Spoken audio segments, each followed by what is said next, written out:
The late afternoon sun hung low over the Kansas prairie, painting everything in shades of amber and rust. The train wheezed to a stop at Dust Creek Station with a great hiss of steam and the screech of metal on metal. Amanda Whitmore clutched her worn leather valise tighter, peering through the dusty window at what appeared to be little more than a wooden platform and a weathered sign barely clinging to its post. This couldn't be right. The letter had said Creekstone. She was certain of it. But the conductor was already calling out, "Dust Creek, all for Dust Creek." And before she could gather her wits to ask him about it, he was helping her down the steep metal steps. Her traveling dress, once a respectable navy blue, was now covered in a fine layer of prairie dust that seemed to coat everything in this God-forsaken land. "Sir, I believe there's been some mistake," she began. But the conductor was already climbing back aboard, checking his pocket watch with the practiced indifference of a man who'd seen too many confused passengers to care about one more. "No mistake, miss. This here's Dust Creek. Next stop's Carson City, but that's near about 50 miles west." He touched the brim of his cap. "Best of luck to you." The train lurched forward with another belch of steam, and Amanda stood there on the platform, watching it disappear into the endless expanse of prairie grass and sky. The silence that followed was absolute, broken only by the whisper of wind through the tall grass and the distant cry of a hawk. She turned slowly, taking in her surroundings. The station, if one could call it that, consisted of the platform, a small shed that might have once served as a ticket office, and a hitching post where not a single horse waited. Beyond that, she could make out a few buildings scattered along what passed for a main street, their false fronts trying to lend dignity to what was clearly a town hanging on by its fingernails. No one was here to meet her, no one at all. The letter from Mr. Theodore Hartwell had been quite specific. He would be waiting at the station with a buggy, wearing a black suit and carrying a red rose. She'd written back confirming she'd be on the 3:47 train on Thursday, October 12th. And here she was, on the 3:47 train on Thursday, October 12th. Except she was in Dust Creek instead of Creekstone.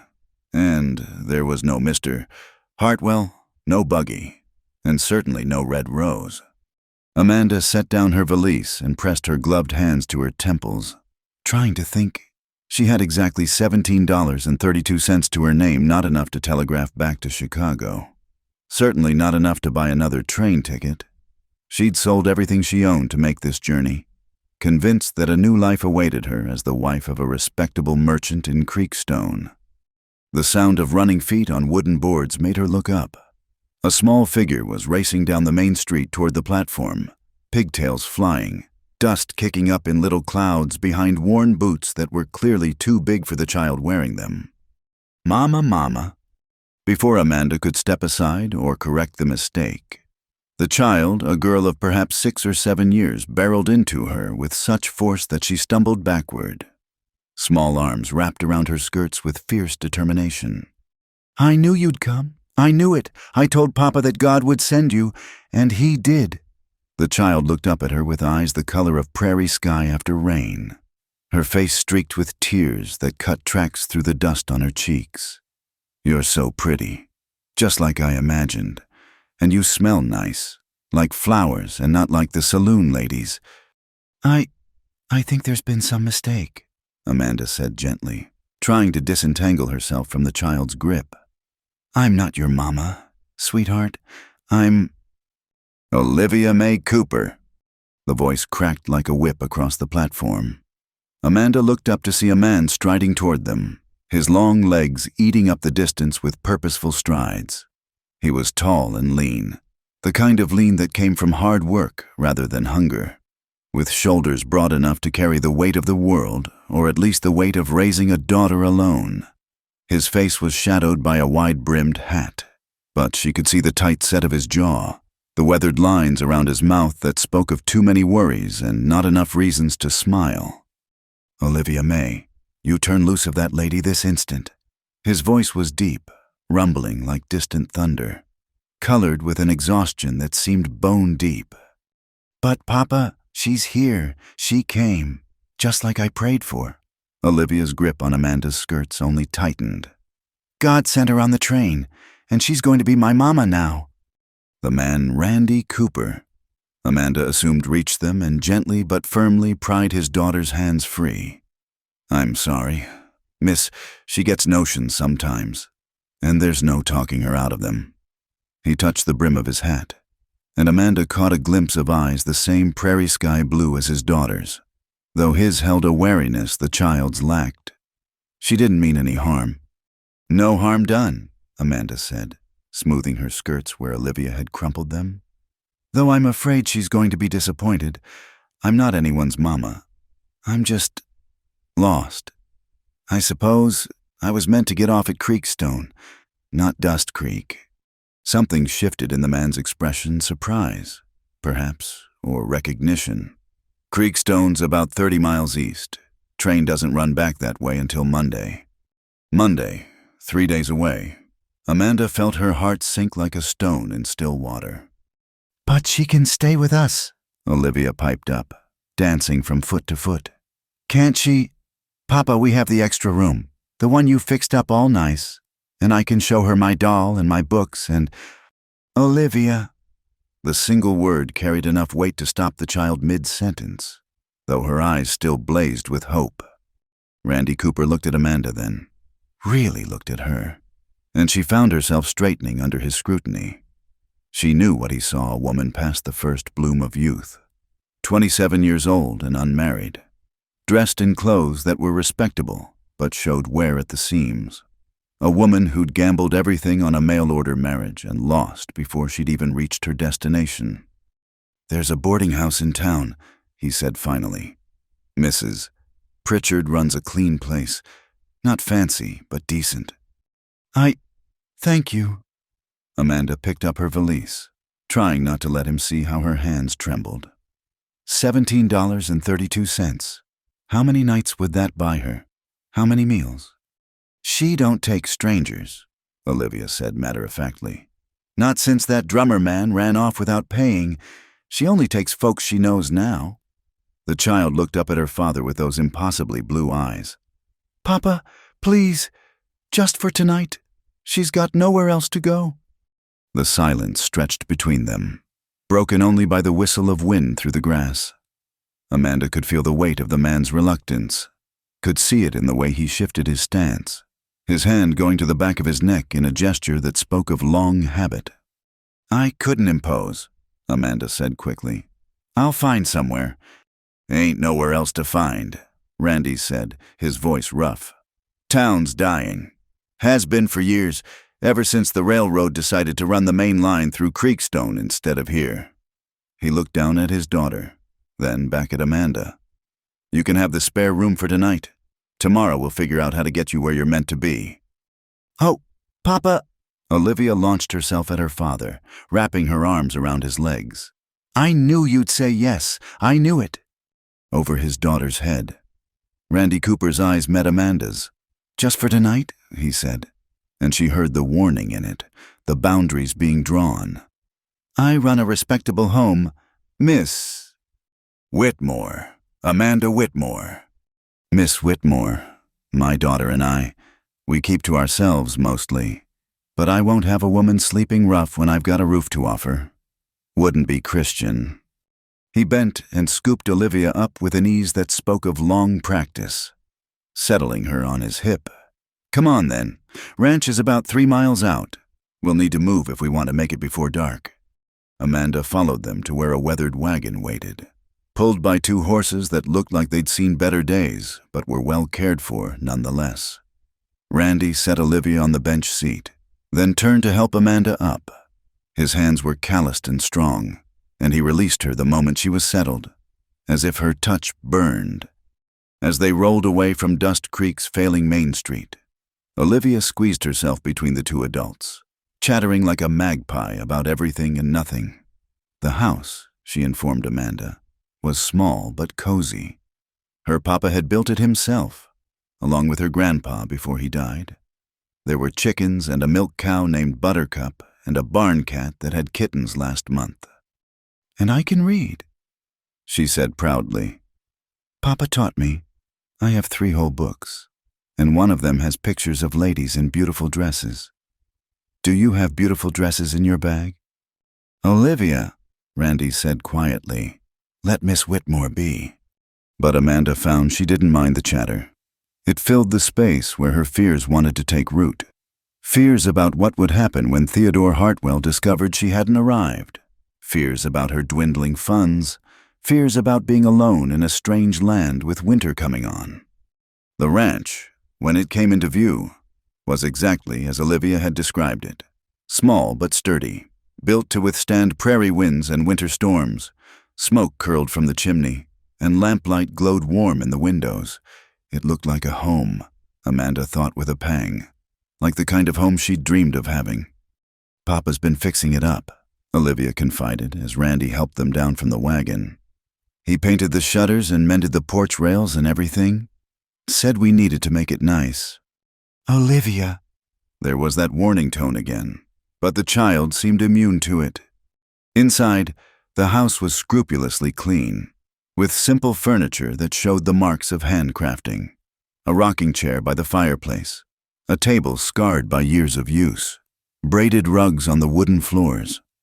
It smelled of wood smoke and coffee and something indefinable loneliness, perhaps, or the particular silence that settles into a house where a woman's touch has been absent too long.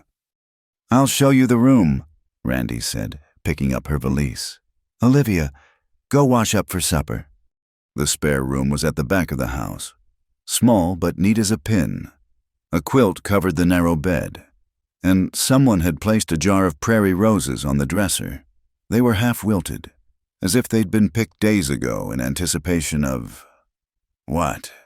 Olivia picked those, Randy said from the doorway, as if reading her thoughts. She gets notions. Like I said, been talking about God sending her a mama for months now. I'm sorry she troubled you.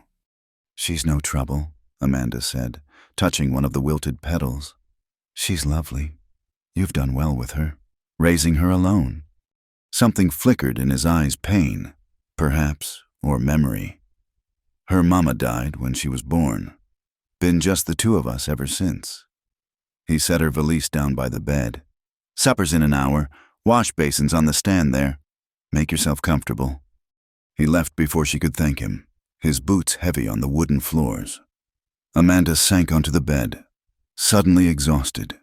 Through the thin walls, she could hear Olivia's voice, bright as bird song, telling her father about something she'd seen in town. She could hear Randy's deeper voice responding, patient and gentle in a way that made her chest tight. She'd come west to find a husband, a home, a place to belong. Instead, she'd found herself in the wrong town, with the wrong family, with a little girl who looked at her like she was the answer to every prayer she'd ever prayed. Tomorrow, Amanda told herself firmly, tomorrow she would send a telegram to Mr. Hartwell, explain the mistake, find a way to get to Creekstone. Tomorrow she would set things right. But tonight she would sit at a stranger's table and pretend she didn't notice how Olivia watched her with those hopeful eyes. Pretend she didn't see the way Randy Cooper's hands tightened on his coffee cup when his daughter asked if Miss Amanda could stay forever. Tonight, she would pretend she didn't already feel the dangerous pull of this small, lonely house on the prairie, where a motherless child prayed for miracles and a widowed man fixed up spare rooms for guests who never came. Just for tonight, the supper table was set with mismatched plates and bent forks, but everything was clean and carefully arranged. Olivia had placed a small jar of wild flowers in the center goldenrod and late-blooming asters she must have picked that very afternoon. The child watched Amanda's every move with an intensity that might have been unsettling if it weren't so touched with hope. "We're having stew," Olivia announced as Amanda took the seat Randy indicated. "Papa makes good stew. Not as good as when Grandma Cooper was alive, he says, but I think it's just fine. Do you cook, Miss Amanda?" "I do," Amanda said, accepting the bowl Randy passed her. The stew was simple fair beef, potatoes, carrots, but hearty and well-seasoned. "My mother taught me when I was about your age." "Could you teach me?" Olivia's eyes went wide. "Papa tries, but he says he only knows how to make 5 things, and one of them is just bread and butter. Olivia, eat your supper, Randy said quietly. He sat at the head of the table, his presence filling the small kitchen despite his silence. Amanda noticed he'd washed up and changed his shirt, though his hair still bore the indent of his hat. They ate quietly for a moment, the only sounds the clink of spoons against bowls and the pop of wood in the stove. Outside, the wind had picked up, rattling the windows in their frames. It was a lonely sound, Amanda thought, the sound of wide-open spaces with too few people to fill them. "Where are you from, Miss Amanda?" Olivia asked, unable to contain her curiosity any longer. "Chicago," Amanda replied, grateful for the child's chatter. It was easier than the weight of Randy's careful silence. "Is it very big? Are there lots of people? Do the ladies wear fancy dresses every day?" "Yes, to all three," Amanda said with a small smile. "Though I didn't wear fancy dresses very often. I worked in a millinery shop. That's a place that makes hats." "Hats," Olivia breathed the word like a prayer. "Beautiful hats with feathers and ribbons." "Sometimes, though mostly I made practical ones. Sunbonnets for summer, warm felt for winter." "Could you make me a hat?" The question burst out before Olivia could stop it, and she immediately looked at her father, biting her lip. "Miss Whitmore is only staying tonight," Randy reminded her, his voice gentle but firm. "She has somewhere else she needs to be." "Yes," Amanda said, though the words felt strangely heavy on her tongue. "I'm expected in Creekstone." Olivia's face fell, and she pushed a piece of potato around her bowl. The silence stretched again, more uncomfortable this time. Amanda found herself stealing glances around the kitchen, noting the small touches that spoke of a masculine attempt at homemaking. The dishes stacked precisely, the floor swept clean, but missing the polish a woman would give it. Curtains at the window that were practical calico, faded from too many washings. "I'll clear up," Amanda said when they'd finished, needing something to do with her hands. "You're a guest," Randy protested, but she was already gathering bowls. "Please, it's the least I can do for your hospitality." She found her way around the kitchen easily enough. It was laid out much like every frontier kitchen pump by the sink. Dishes on open shelves, dry goods in tins to keep out mice. Olivia dried while Amanda washed, keeping up a steady stream of observations about school which she loved. Her teacher, Miss Patterson, who was nice but not as pretty as Miss Amanda, and her best friend Lucy, who had a store-bought doll but wasn't willing to share. Randy disappeared outside and through the window. Amanda could see him checking on the animals, his tall figure moving between barn and chicken coop with economical grace. There was something deeply solitary about him, she thought, something that went beyond merely being alone. "Papa's sad sometimes," Olivia said, following her gaze. "Not mean sad, just quiet sad. He thinks I don't notice, but I do." Amanda's hands stilled in the soapy water. "I'm sure he misses your mama." "I suppose." Olivia considered this with the pragmatism of a child who'd never known her mother. "But I think he's lonely for someone to talk to. He talks to the horses sometimes when he thinks I'm not listening. And sometimes I catch him standing in the doorway of the spare room, just looking." The spare room where Amanda now resided. She wondered how long he'd been preparing it, and for whom. When the dishes were done and the kitchen set to rights, they joined Randy in the small parlor. He sat in a chair by the fire, mending what looked like a bridle by lamplight. His hands moved with practiced skill, threading leather through buckles worn smooth with use. "Miss Amanda, would you read to me?" Olivia asked, producing a worn book from behind her back like a magician's trick. "Papa reads to me every night, but I'd like to hear a lady's voice. Please." Amanda looked at Randy, seeking permission. He nodded once, a movement so small she almost missed it. The book was Little Women, missing its back cover and mended with paste and brown paper. Olivia curled up beside Amanda on the small settee, warm and trusting as a kitten. Amanda began to read about the March sisters and their cozy home. Their mother they called Marmee, their dreams and squabbles and fierce love for one another. "I wish I had sisters," Olivia said during a pause. "It would be nice to have someone to play with. Papa says maybe someday, but I don't think he really means it." Amanda caught Randy's quick glance, saw something flicker across his face, pain or regret, or perhaps just weariness. She continued reading, her voice soft in the lamplight, while outside the wind howled its lonely song across the prairie.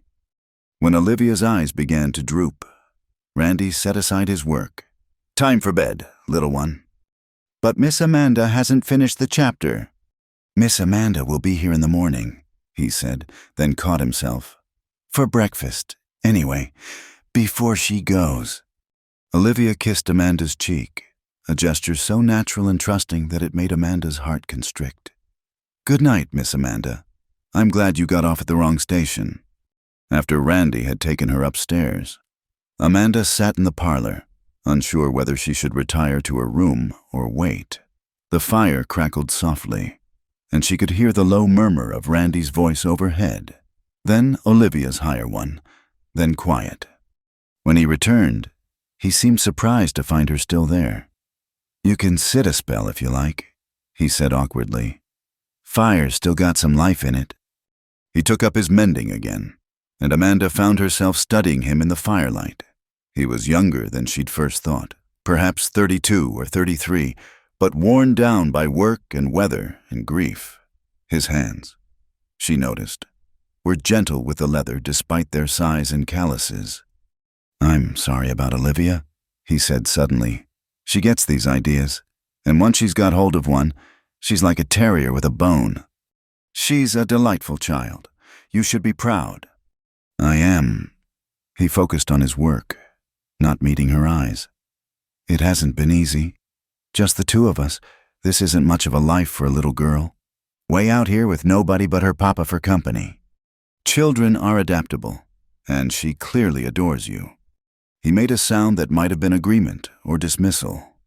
They sat in companionable silence for a while, the kind of silence that felt neither awkward nor demanding.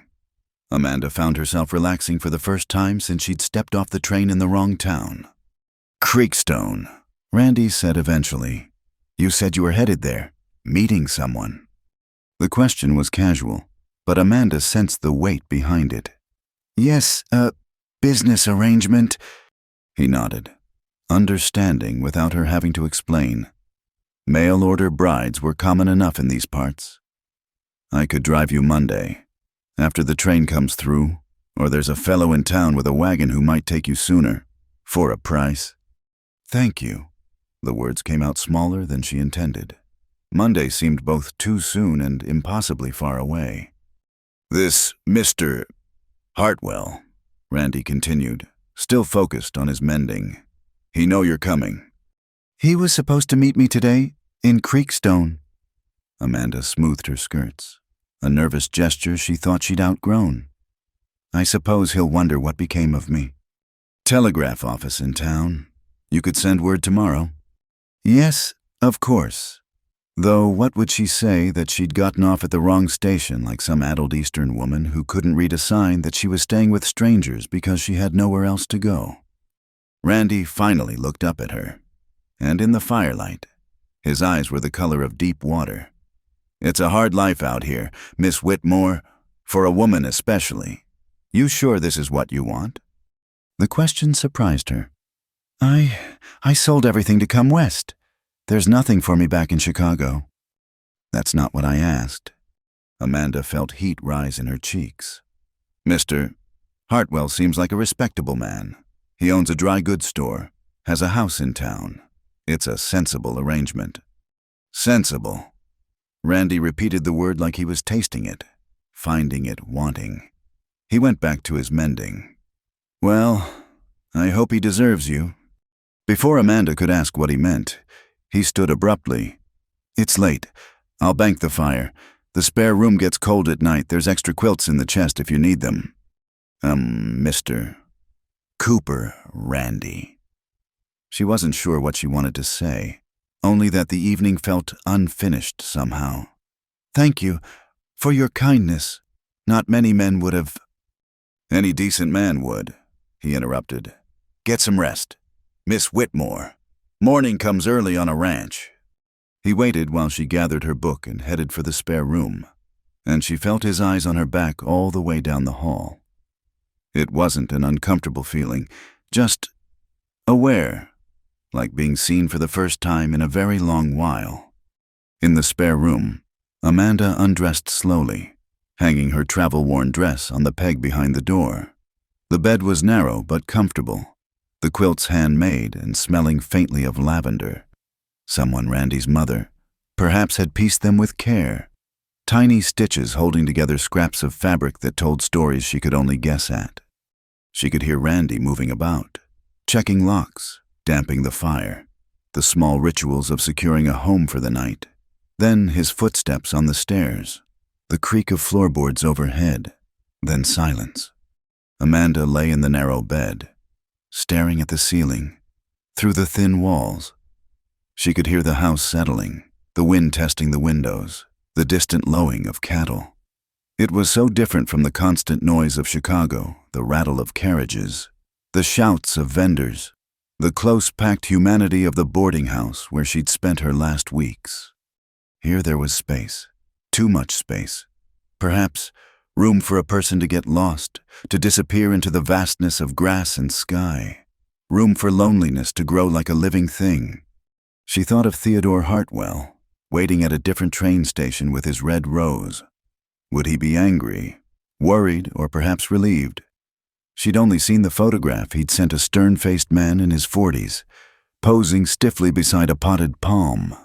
They'd exchanged a dozen letters, careful compositions full of practical details. He needed a wife to help with his store, to keep his house, to be a mother to his 2 young sons from his first marriage.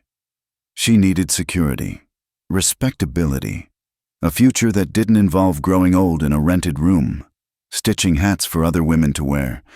It was, as she'd told Randy, sensible. So why did the word taste like ashes in her mouth? Somewhere in the house, a clock chimed midnight. Amanda turned onto her side, pulling the quilts up to her chin. Tomorrow she would send the telegram. Tomorrow she would make things right. Tomorrow she would continue on to the life she'd planned, the sensible arrangement with the respectable merchant. But tonight she let herself imagine what it would be like to wake in this little house, not as a stranger passing through, but as someone who belonged. To make breakfast in that simple kitchen, to read to Olivia by the fire, to watch Randy's careful hands mending harness, and know those same hands had built this home board by board, shingle by shingle. Dangerous thoughts, foolish thoughts, the kind of thoughts that had no place in a sensible woman's mind.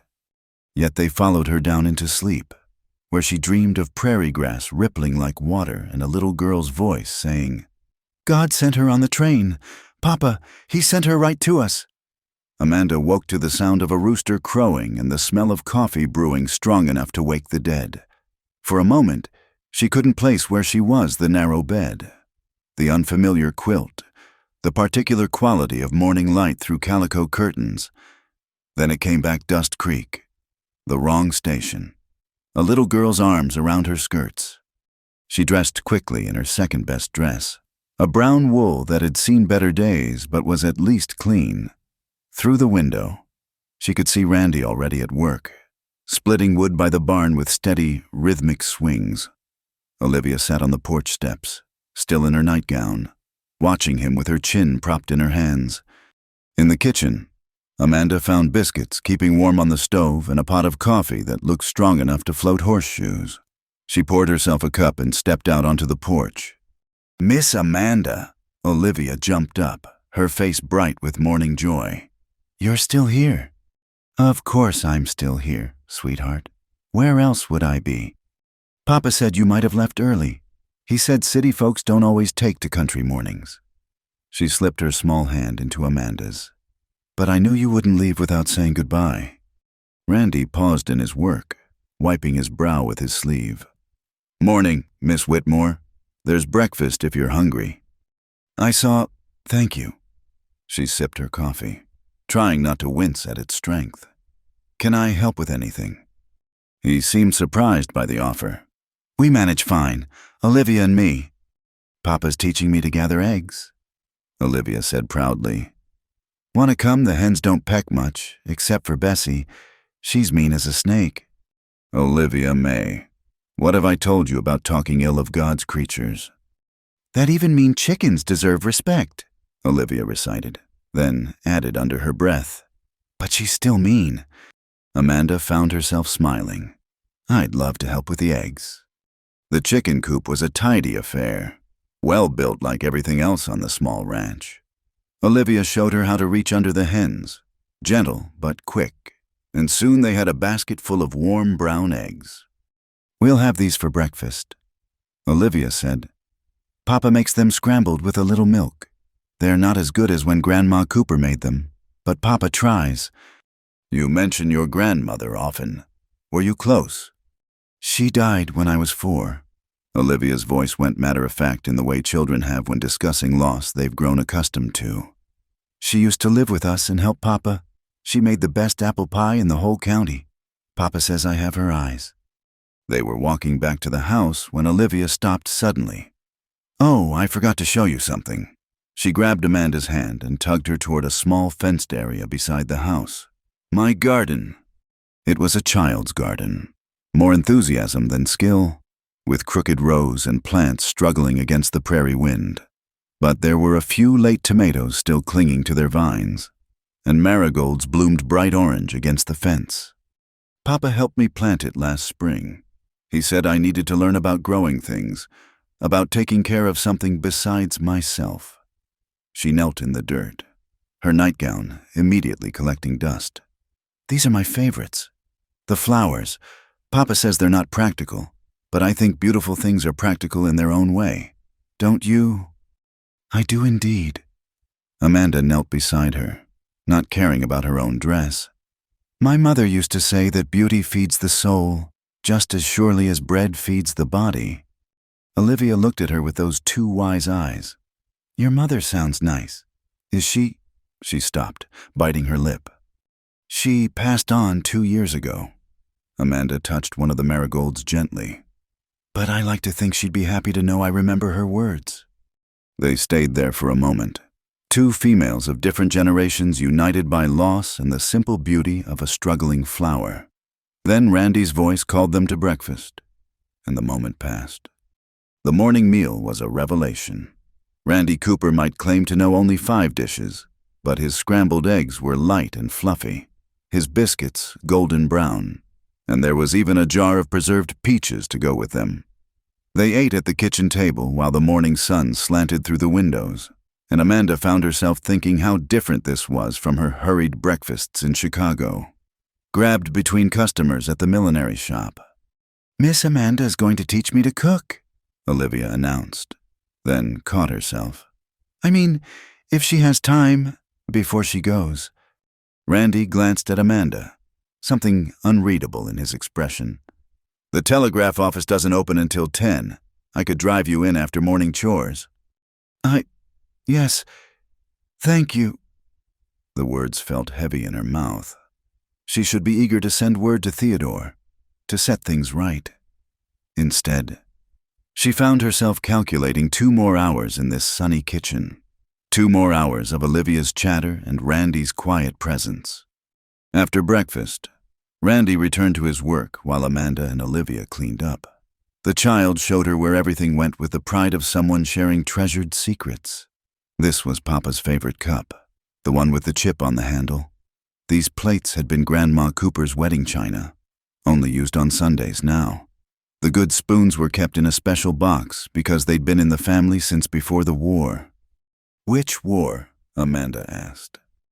"The one where Americans fought Americans," Olivia said solemnly. "Papa's uncle died at a place called Gettysburg. Papa was just a baby then. History lived close to the surface here," Amanda realized. In Chicago, the past was something to be built over, covered up, forgotten in the rush toward progress. Here, it was woven into the fabric of daily life in the photographs on the mantel, the Bible with its recorded births and deaths, the quilt made from a dead soldier's uniform. When the kitchen was spotless, Olivia tugged her toward the parlor. Want to see my treasures? Her treasures turned out to be a small wooden box hidden behind the books on a shelf. Inside were a brass button, a blue jay feather, a piece of quartz that sparkled in the light, and a small daguerreotype of a woman with Olivia's eyes. That's my mama, Olivia said, touching the image gently. Papa says I look like her, but I can't tell. She looks serious in the picture, but Papa says she laughed a lot. He says she would have loved me something fierce. Amanda's throat tightened. I'm sure she would have. I'm sure she does. From heaven. Olivia carefully returned the treasures to their box. Papa doesn't like to talk about her much. He gets that look, you know, the one where his eyes go far away. But sometimes I catch him looking at her picture when he thinks I'm asleep. They spent the next hour in the parlor, Olivia showing Amanda her 3 precious books, her corn-husk doll, the sampler she was working on with crooked stitches that spelled out, "God bless our home." Amanda found herself drawn into the child's world, helping her practice her letters, admiring her drawings, listening to her stories about school and friends and the baby rabbits she'd found in the spring. I tried to keep them, Olivia confided. But Papa said wild things need to be wild. He helped me put them back where I found them. He said sometimes loving something means letting it go where it belongs. The words hung in the air between them, taking on weight Amanda didn't want to examine. She was saved from responding by Randy's appearance in the doorway. Time to head to town if you want to send that telegram. Amanda rose, smoothing her skirts. Yes, of course. Let me get my things. In the spare room, she pinned on her hat and gathered her gloves, trying to ignore the way her hands trembled slightly. This was what needed to happen. She would send word to Theodore, explain the mix-up, arrange to continue her journey. It was all perfectly sensible. When she returned to the parlor, she found Olivia had changed into a clean dress and was waiting by the door with poorly concealed excitement. I'm coming too, she announced. Papa said I could, since it's Saturday. Maybe we can stop at the Mercantile, Mrs. Henderson sometimes has penny candy. The ride to town was different in daylight. Amanda could see the vastness of the prairie stretching in every direction, broken only by the occasional homestead or lone tree. The sky seemed impossibly huge, a blue dome that made her feel small and exposed. Olivia sat between them on the wagon seat, keeping up her usual stream of chatter. She pointed out landmarks, the rock that looked like a sleeping bear, the place where lightning had struck a tree, the spot where she'd seen a whole family of deer last winter. Randy drove in comfortable silence, occasionally offering a quiet correction to Olivia's more fanciful claims. No, there weren't really 100 deer. No, the rock didn't actually move at night. Yes, the tree really had been struck by lightning, but it was 2 summers ago, not last week. Dust Creek looked even smaller in daylight, its handful of buildings huddled together as if for comfort against the immensity of the prairie. The telegraph office shared space with the post office in a narrow building that leaned slightly to the left. I'll wait here, Randy said, wrapping the reins around the brake handle. Take your time. Inside, the telegraph operator was a thin man with nervous hands who took down her message with painful slowness. To Theodore Hartwell, Creekstone stop missed connection at Dust Creek. Stop will arrive Monday. Stop apologies for delay. Stop Amanda Whitmore. That'll be $2, the operator said. Amanda counted out the coins, trying not to think about how much lighter her purse was becoming. $15.32 now. How long would that last if... No, there would be no if. She would go to Creekstone on Monday, marry Theodore Hartwell, and begin the life she'd planned. This was merely a delay, nothing more. Outside, she found Olivia pressed against the Mercantile window, staring longingly at a display of ribbons and buttons. Aren't they pretty? The child sighed. Especially the blue ones. They're the color of the sky just before a storm. Randy appeared at Amanda's shoulder. All finished? Yes. The word came out more clipped than she'd intended. The message is sent. He studied her for a moment, then nodded. Good. That's good. He turned to his daughter. Come on, little magpie. Let's see about that penny candy. Inside the mercantile, Mrs. Henderson greeted them with the barely concealed curiosity of a woman who lived for gossip. Her eyes lingered on Amanda with speculative interest. And who might this be? She asked, though her tone suggested she had already formed her own theories. This is Miss Whitmore, Randy said evenly. She's visiting from Chicago. Visiting? Mrs. Henderson drew out the word, making it a question. How nice. We don't get many visitors in Dust Creek. How long will you be staying? Just until Monday, Amanda said. There was a mix-up with the trains. A mix-up, I see. Mrs. Henderson's smile was sharp as broken glass. Well, isn't it fortunate that Mr. Cooper was able to accommodate you? Such a charitable man, and little Olivia must be thrilled to have female company for a change. There was something in her tone that made Amanda's spine stiffen. Randy must have heard it too, because he stepped forward slightly, placing himself between Amanda and the shopkeeper. The penny candy, Mrs. Henderson, if you please. While Olivia agonized over her choices, peppermint sticks or lemon drops, or the coveted rock candy, Amanda found herself wandering the small store. It was well stocked for a frontier mercantile, with bolts of fabric, tools, dry goods, and even a few ready-made dresses hanging in the back. She fingered a bolt of blue calico, thinking of Olivia's worn dresses, the careful mending visible at the seams. How long since the child had had something new, something pretty just because? That's a lovely fabric. Mrs. Henderson said, appearing at her elbow like a malevolent spirit. Would make a fine dress for a little girl. Of course. Mr. Cooper doesn't hold with unnecessary fripperies. Very practical man, especially since his wife passed. Tragic. The poor thing lingered for 3 days after the birth, crying for the baby she'd never hold.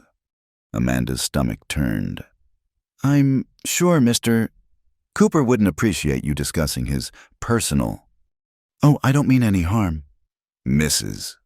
Henderson interrupted, her eyes glittering with false sympathy. It's just that people talk. You understand. A young woman staying at a widower's home, no matter how innocent. Well, I do hope you'll be careful of your reputation, Miss Whitmore. And his...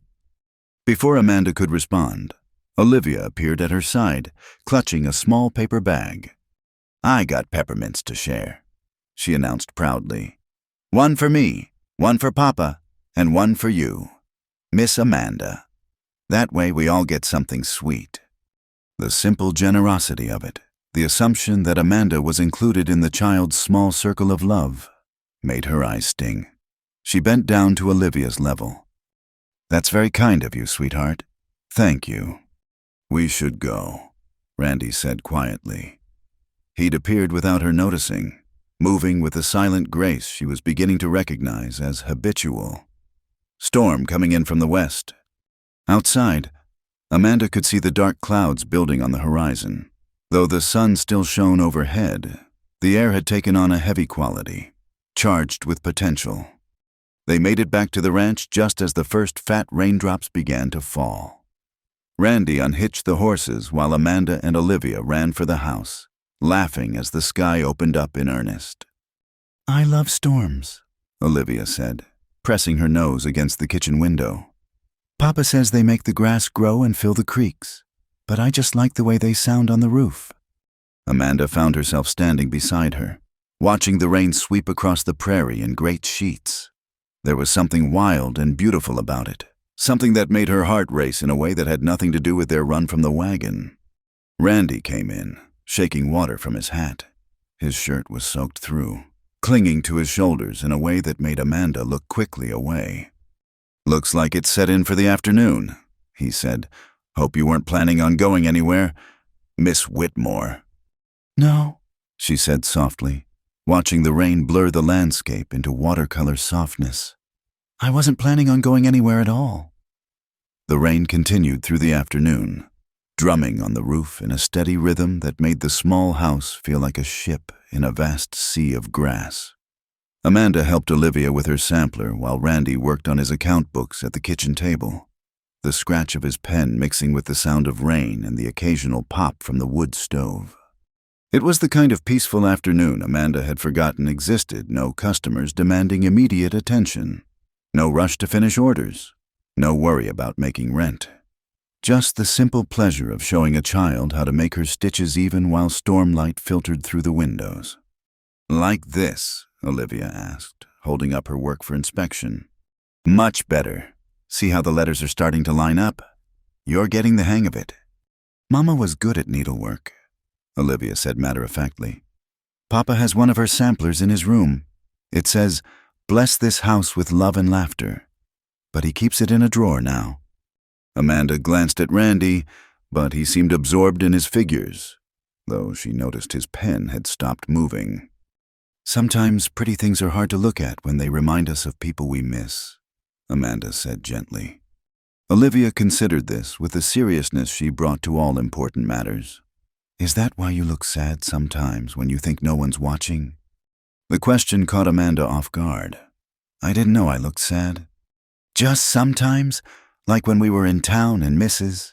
Henderson was talking, or when you were looking at your traveling bag this morning?" Olivia returned to her stitching. "Papa says everybody carries sadness somewhere. The trick is not letting it get so heavy you can't carry anything else." From the kitchen table came the sound of a chair scraping back. Randy stood, stretching. "I need to check the barn. That loose board in the loft won't fix itself." After he left, trailing the scent of rain and wood smoke, Olivia scooted closer to Amanda on the settee. "He does that when he doesn't want to talk about feelings. Goes and fixes something." "Most men do," Amanda said, smiling despite herself. "Do you think my papa's handsome?"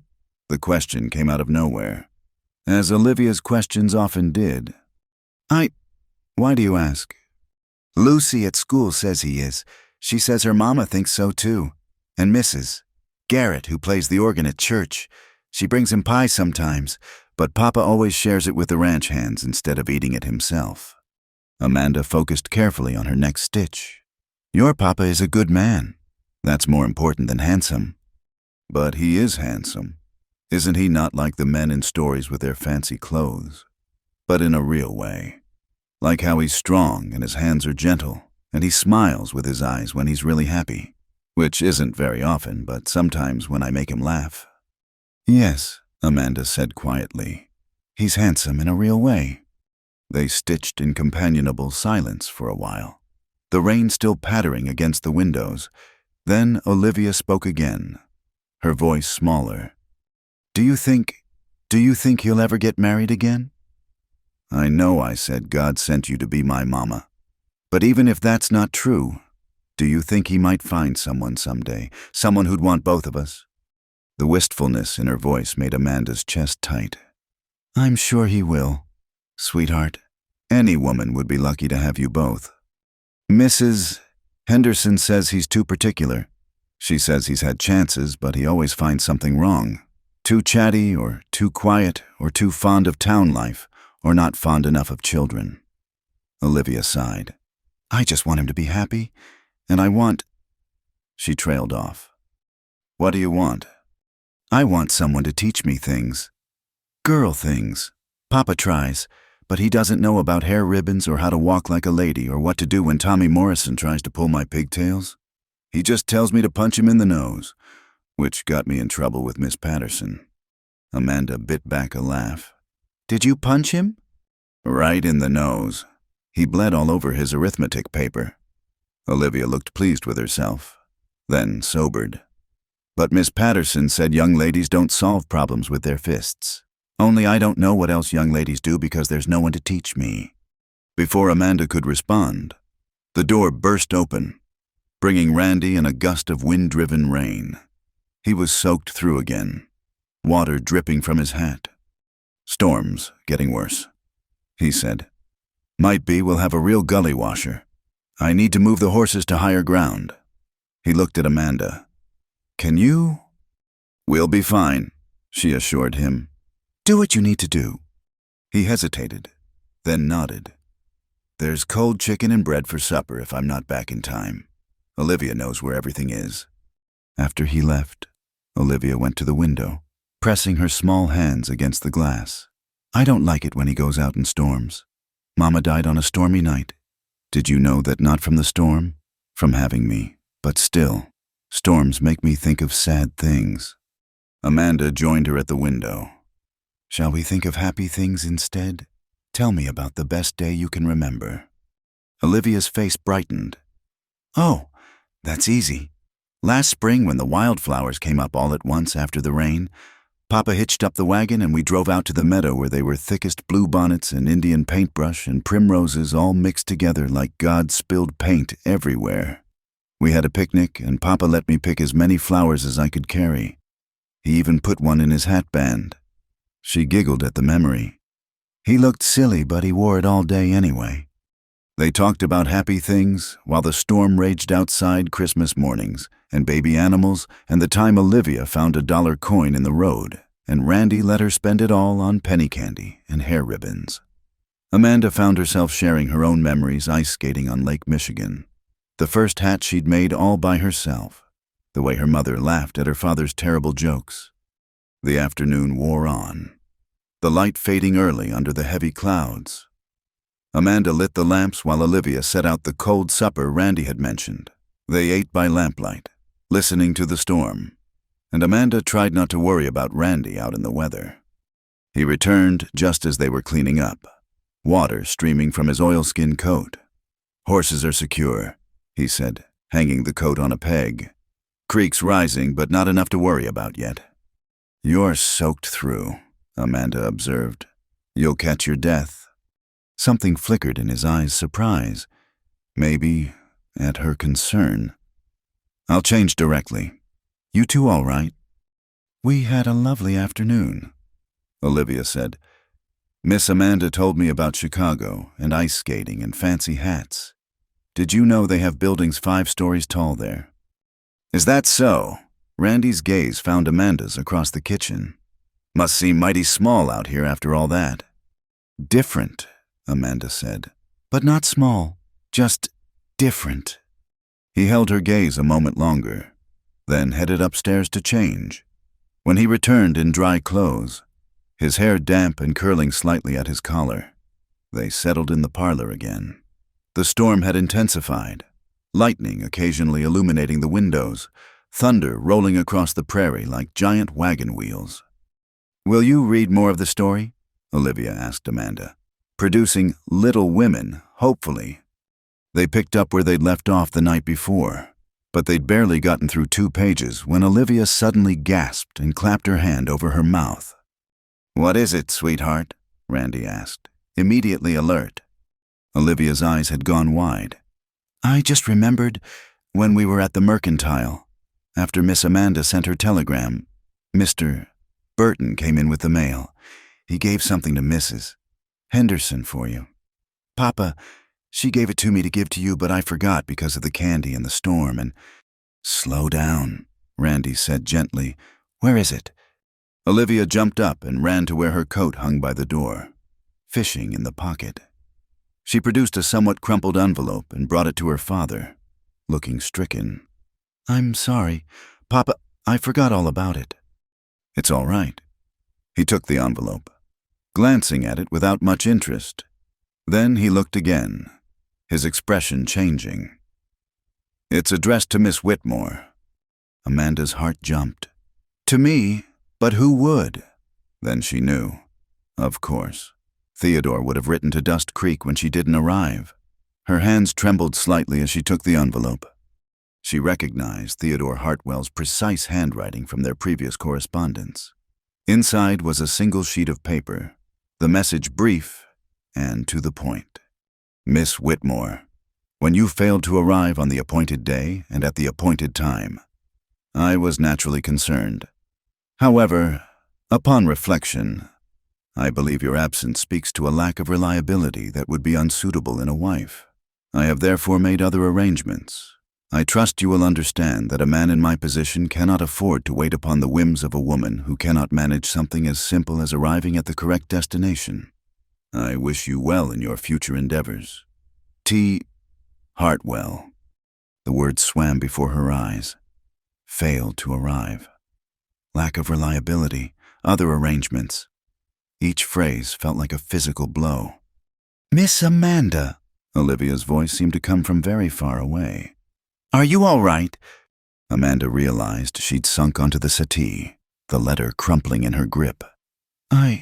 Yes, I'm fine. Bad news, Randy asked quietly. She looked up at him, seeing concern in those prairie sky eyes. It seems Mr. Hartwell has decided I'm not suitable due to my lack of reliability in missing our appointment. But it wasn't your fault, Olivia exclaimed. You got off at the wrong station. Anyone could make that mistake. Nevertheless, Amanda smoothed the letter with shaking hands. He's made other arrangements. The words hung in the air like the lightning that occasionally illuminated the windows. Other arrangements. As if she were a shipment of goods that had failed to arrive on time, easily replaced with a new order. Papa, that's not fair, Olivia said, her small face fierce with indignation. He doesn't even know Miss Amanda. How can he say she's not suitable when he doesn't even know her? Hush, little one, Randy said gently, though his own jaw had tightened. These things happen. But what will Miss Amanda do now? She can't go to Creekstone if that mean man doesn't want her. She could— Olivia's eyes lit up with hope. She could stay here, couldn't she? Papa, we have room, and she helps with everything. And— Olivia. The single word was gentle but firm. That's not how the world works. Why not? Tears had started to gather in Olivia's eyes. Why can't she stay? She got off at our station. Papa, maybe she was supposed to. Maybe God— That's enough. Randy's voice remained quiet, but there was steel in it now. Miss Whitmore has her own life to figure out. It's not our place to— A tremendous crack of thunder cut off his words. So loud it rattled the windows. Olivia shrieked and threw herself at Amanda, burying her face in her skirts. The lamp flames flickered wildly, and for a moment the room was lit only by a blaze of lightning that turned everything stark white. It's all right, Amanda murmured, stroking Olivia's hair automatically. It's just thunder. It can't hurt us inside. But even as she comforted the child, she felt as though the storm had moved inside her chest. Theodore's letter lay on her lap like a lead weight. 17 years of respectable work, of careful saving, of being exactly where she was supposed to be when she was supposed to be there. All of it dismissed because of one simple mistake that wasn't even truly her fault. Not suitable. The words escaped before she could stop them. Any man who judges a woman's worth by a missed train doesn't deserve her, Randy said suddenly, his voice rough. Pardon my saying so, but this Hartwell sounds like a fool. Amanda looked up, surprised by his vehemence. He's a successful merchant. I'm sure he needs someone more reliable. You got off at the wrong station. Could happen to anyone. But it happened to me. She heard the bitterness in her own voice and tried to moderate it. Perhaps it's for the best. Perhaps I wasn't meant to. Another crack of thunder, this one accompanied by a flash so bright it lit up the entire room. In that instant of illumination, Amanda saw Randy's face clearly, the frustration there, the something else she couldn't quite name. Then darkness again, except for the wavering lamplight. I'm scared, Olivia whimpered, still clinging to Amanda's skirts. Come here, little one, Randy said, and Olivia reluctantly let go of Amanda to go to her father. He lifted her onto his lap, holding her close. Remember what I told you about storms. They're just God's way of watering the earth. Nothing to fear. But they're so loud, Olivia said into his shirt. That's just the angels bowling, he said, an old comfort she'd clearly heard before. Must be quite a match up there tonight. As he soothed his daughter, Amanda quietly folded Theodore's letter and slipped it into her pocket. Not suitable. The words echoed in her mind like thunder. After all her careful planning, all her sensible decisions. She was alone in a stranger's house, in a town that wasn't even on most maps, with $15 to her name and nowhere to go. The storm raged on outside, but gradually Olivia's breathing evened out. She'd fallen asleep in her father's arms, worn out by excitement and weather. Randy stood carefully, cradling her against his chest. "I'll put her to bed," he said quietly. "Don't," he paused, seemed to struggle with something. "Don't make any decisions tonight. Morning has a way of making things clearer." After he'd gone upstairs, Amanda sat alone in the parlor, listening to the storm. The letter seemed to burn in her pocket. She pulled it out, read it again by lamplight. Such cold words, such easy dismissal, as if she were nothing more than an inconvenience, a problem solved by finding another solution. She thought of her small room in Chicago, already rented to someone else, her position at the millinery shop, already filled, her few friends, already moving on with their lives. She'd burned every bridge to come west, so certain that her future lay with a respectable merchant in a thriving town. The fire had burned low. She added another log, watching the sparks fly up the chimney, like her plans, she thought, like all her careful, sensible plans. The morning after the storm dawned crystal clear, with that peculiar brightness that follows heavy rain. Amanda woke to find the prairie transformed, every blade of grass jeweled with water droplets, the sky washed clean and impossibly blue.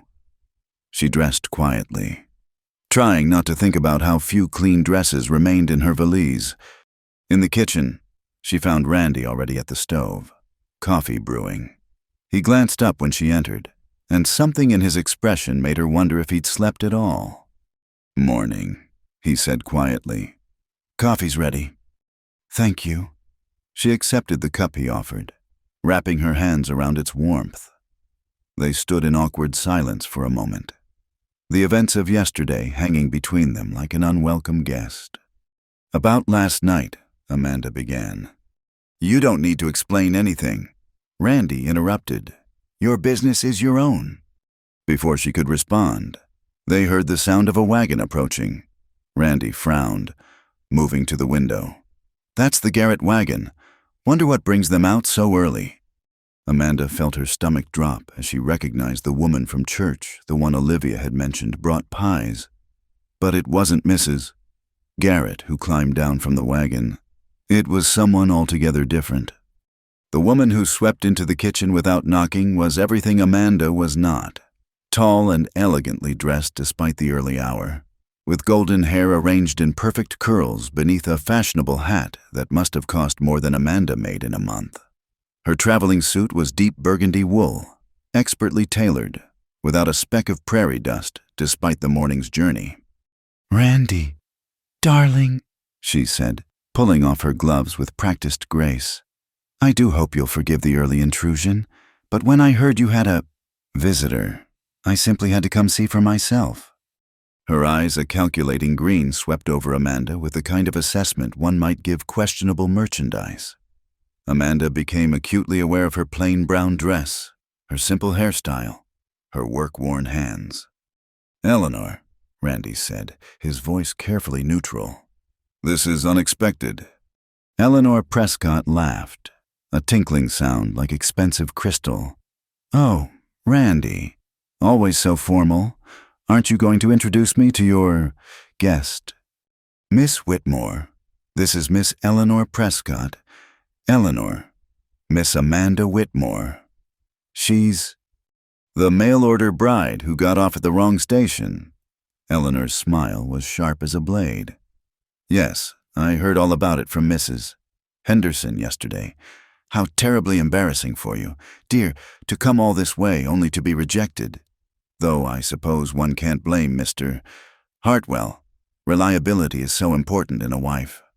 Amanda felt heat rise in her cheeks but kept her voice steady. "I wasn't aware my situation was a matter of public discussion." "Oh, everything's a matter of public discussion in a town this small." Eleanor moved further into the kitchen as if she owned it, running a finger along the table's surface. especially when it involves the county's most eligible widower taking in a strange woman. Miss Whitmore needed assistance, Randy said, his jaw tight. Any decent person would have. Of course, darling. You always were too kind-hearted for your own good. Eleanor turned that sharp smile on him. It's one of your most endearing qualities, though sometimes I worry people might take advantage of that kindness. What brings you out here, Eleanor? Randy's voice had gone flat, the tone of a man reaching the end of his patience. Can't an old friend visit without needing a reason? She moved closer to him, placing a perfectly manicured hand on his arm. Actually, Mother sent me to remind you about the harvest social next week. You promised to help with the preparations, remember? I made no such promise. Oh, but you did, last spring, at the church picnic. You said you'd help with anything we needed. Her fingers tightened slightly on his arm. And we do so need strong men to set up the pavilion. Besides, it would do you good to socialize more. You've become quite the hermit out here. Papa's not a hermit. They all turned to find Olivia in the doorway, still in her nightgown, her face flushed with indignation. He goes to town every week and to church on Sundays, and... She stopped.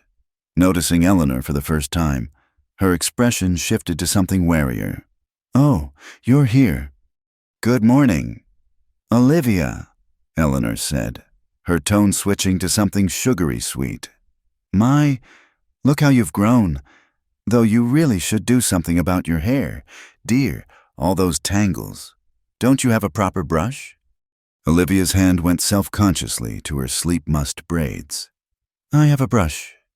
Well, perhaps you need someone to teach you how to use it properly. Eleanor's gaze slid to Amanda. Though I suppose you can't expect proper guidance from just anyone.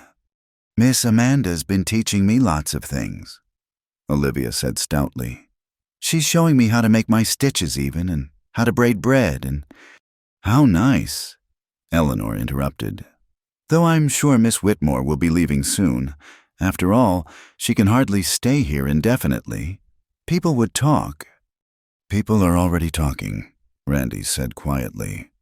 Eleanor's eyes lit up with false concern. Oh dear, have they? How unfortunate. Though what can one expect when a woman shows up out of nowhere and installs herself in a widower's home? I'm only thinking of your reputation, darling, and poor little Olivia's. Of course. My reputation can take care of itself. Can it? Eleanor moved closer, lowering her voice as if sharing a confidence. Randy, you know Mother and Father think of you as family. Father's mentioned more than once how well our ranches would combine. And I've always been so fond of little Olivia. She needs a woman's influence, someone who can teach her how to be a proper lady. I can teach her, Amanda said before she could stop herself. Eleanor's laugh was like breaking glass. You, my dear girl, you couldn't even manage to get off at the correct train station. How could you possibly teach a child anything of value? That's enough. Randy's voice cut through the kitchen like a whip crack. Eleanor blinked, clearly not used to being contradicted. I beg your pardon. I said that's enough. Miss Whitmore is a guest in my home. I won't have her insulted. Insulted? Eleanor's eyes widened in practiced innocence. I'm simply pointing out facts. Surely you can see how inappropriate this situation is, an unmarried woman, a failed mail-order bride no less, living with a widower and his daughter. What will people think? I don't much care what people think. Well, you should. Eleanor's mask slipped for just a moment, revealing something harder underneath. You have a daughter to raise, Randy. Her future prospects depend on your reputation. Do you want her to grow up with people whispering about her father's improprieties? Amanda stood abruptly, unable to listen to any more. She's right. I should go. No! Olivia rushed to her, grabbing her hand. You can't leave. Miss Amanda, tell her. Papa, tell her she can't leave. Perhaps that would be best, Eleanor said smoothly. I'm sure we can find somewhere appropriate for Miss Whitmore to stay until she can make other arrangements. Father knows people in Denver. I'm sure he could find her a position. As a maid, perhaps, or... Eleanor! Randy's voice was dangerously quiet. I think you should leave. She stared at him. What? You heard me. Thank you for the reminder about the Harvest Social. I'll consider it now. I have work to do. Eleanor's perfectly composed face flushed an ugly red. Randy Cooper, you're making a terrible mistake.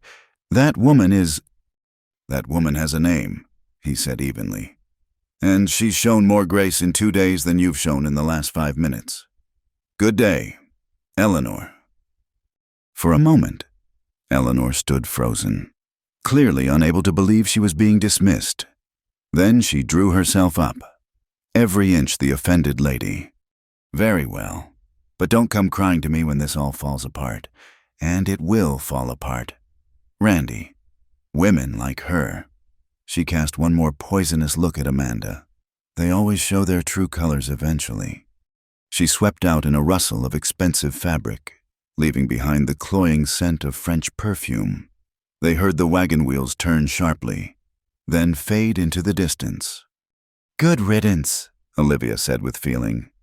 Olivia May, Randy warned, but his heart wasn't in it. Well, she's mean, Olivia insisted. She always says things that sound nice but feel nasty. And she smells like the medicine Mrs. Patterson made me take when I had the croup. Despite everything, Amanda found herself smiling, but the smile faded as she met Randy's eyes. She's right, though, about the impropriety of it all. I can't stay here. It's not right. Where would you go? He asked bluntly. You have no position in Creekstone anymore. Do you have family to return to? No, but... Friends who could take you in. No, but I have some money saved. I could find work somewhere, perhaps in Denver like she suggested. As a maid, his voice was sharp. You're worth more than that. Am I? The words burst out before she could stop them. I couldn't even manage to get off at the right station. I'm a failed mail-order bride with no family, no position, and nowhere to go. Perhaps being a maid is exactly what I'm worth. Don't say that!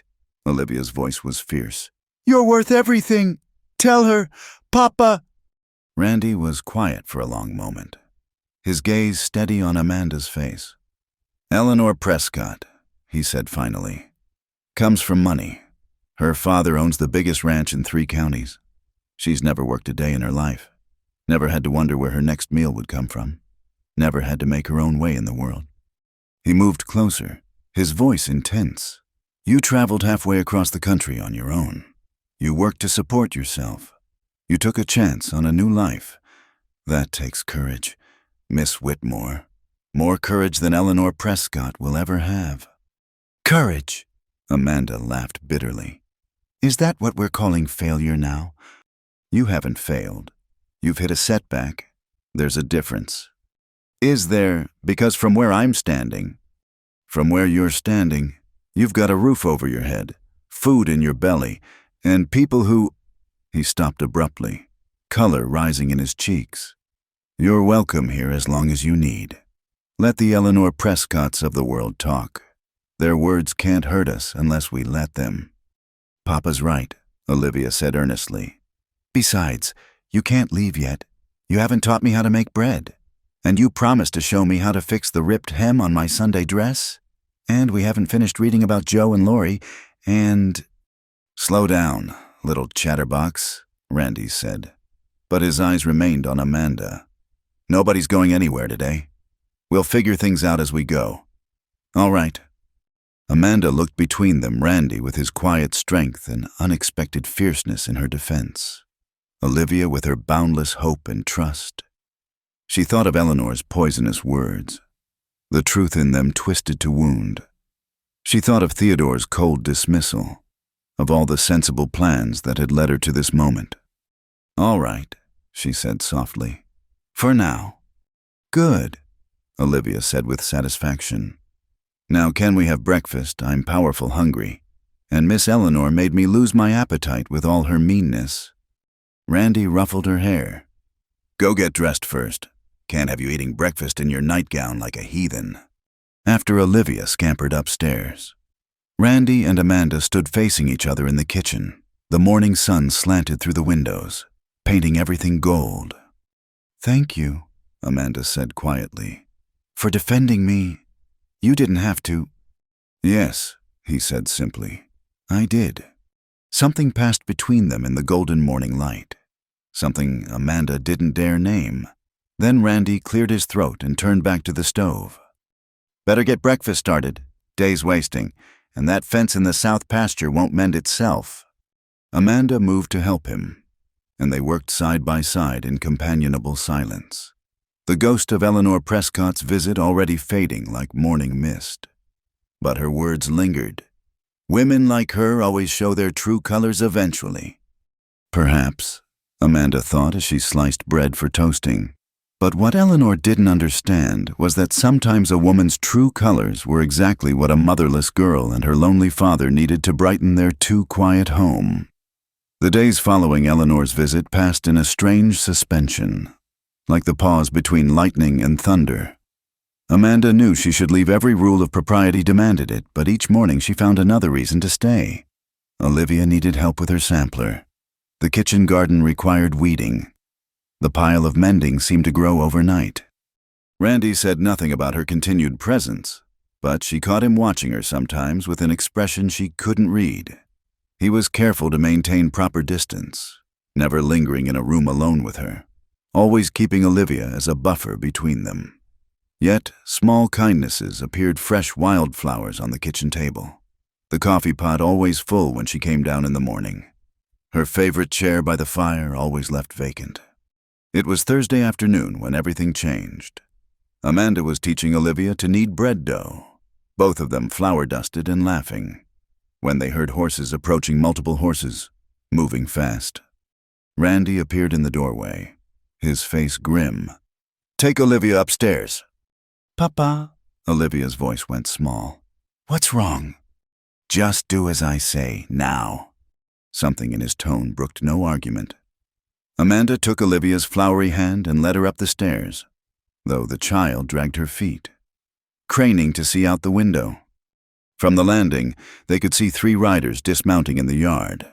Eleanor Prescott, accompanied by 2 men, one older with Eleanor's sharp features, clearly her father, and another Amanda recognized as the sheriff from town.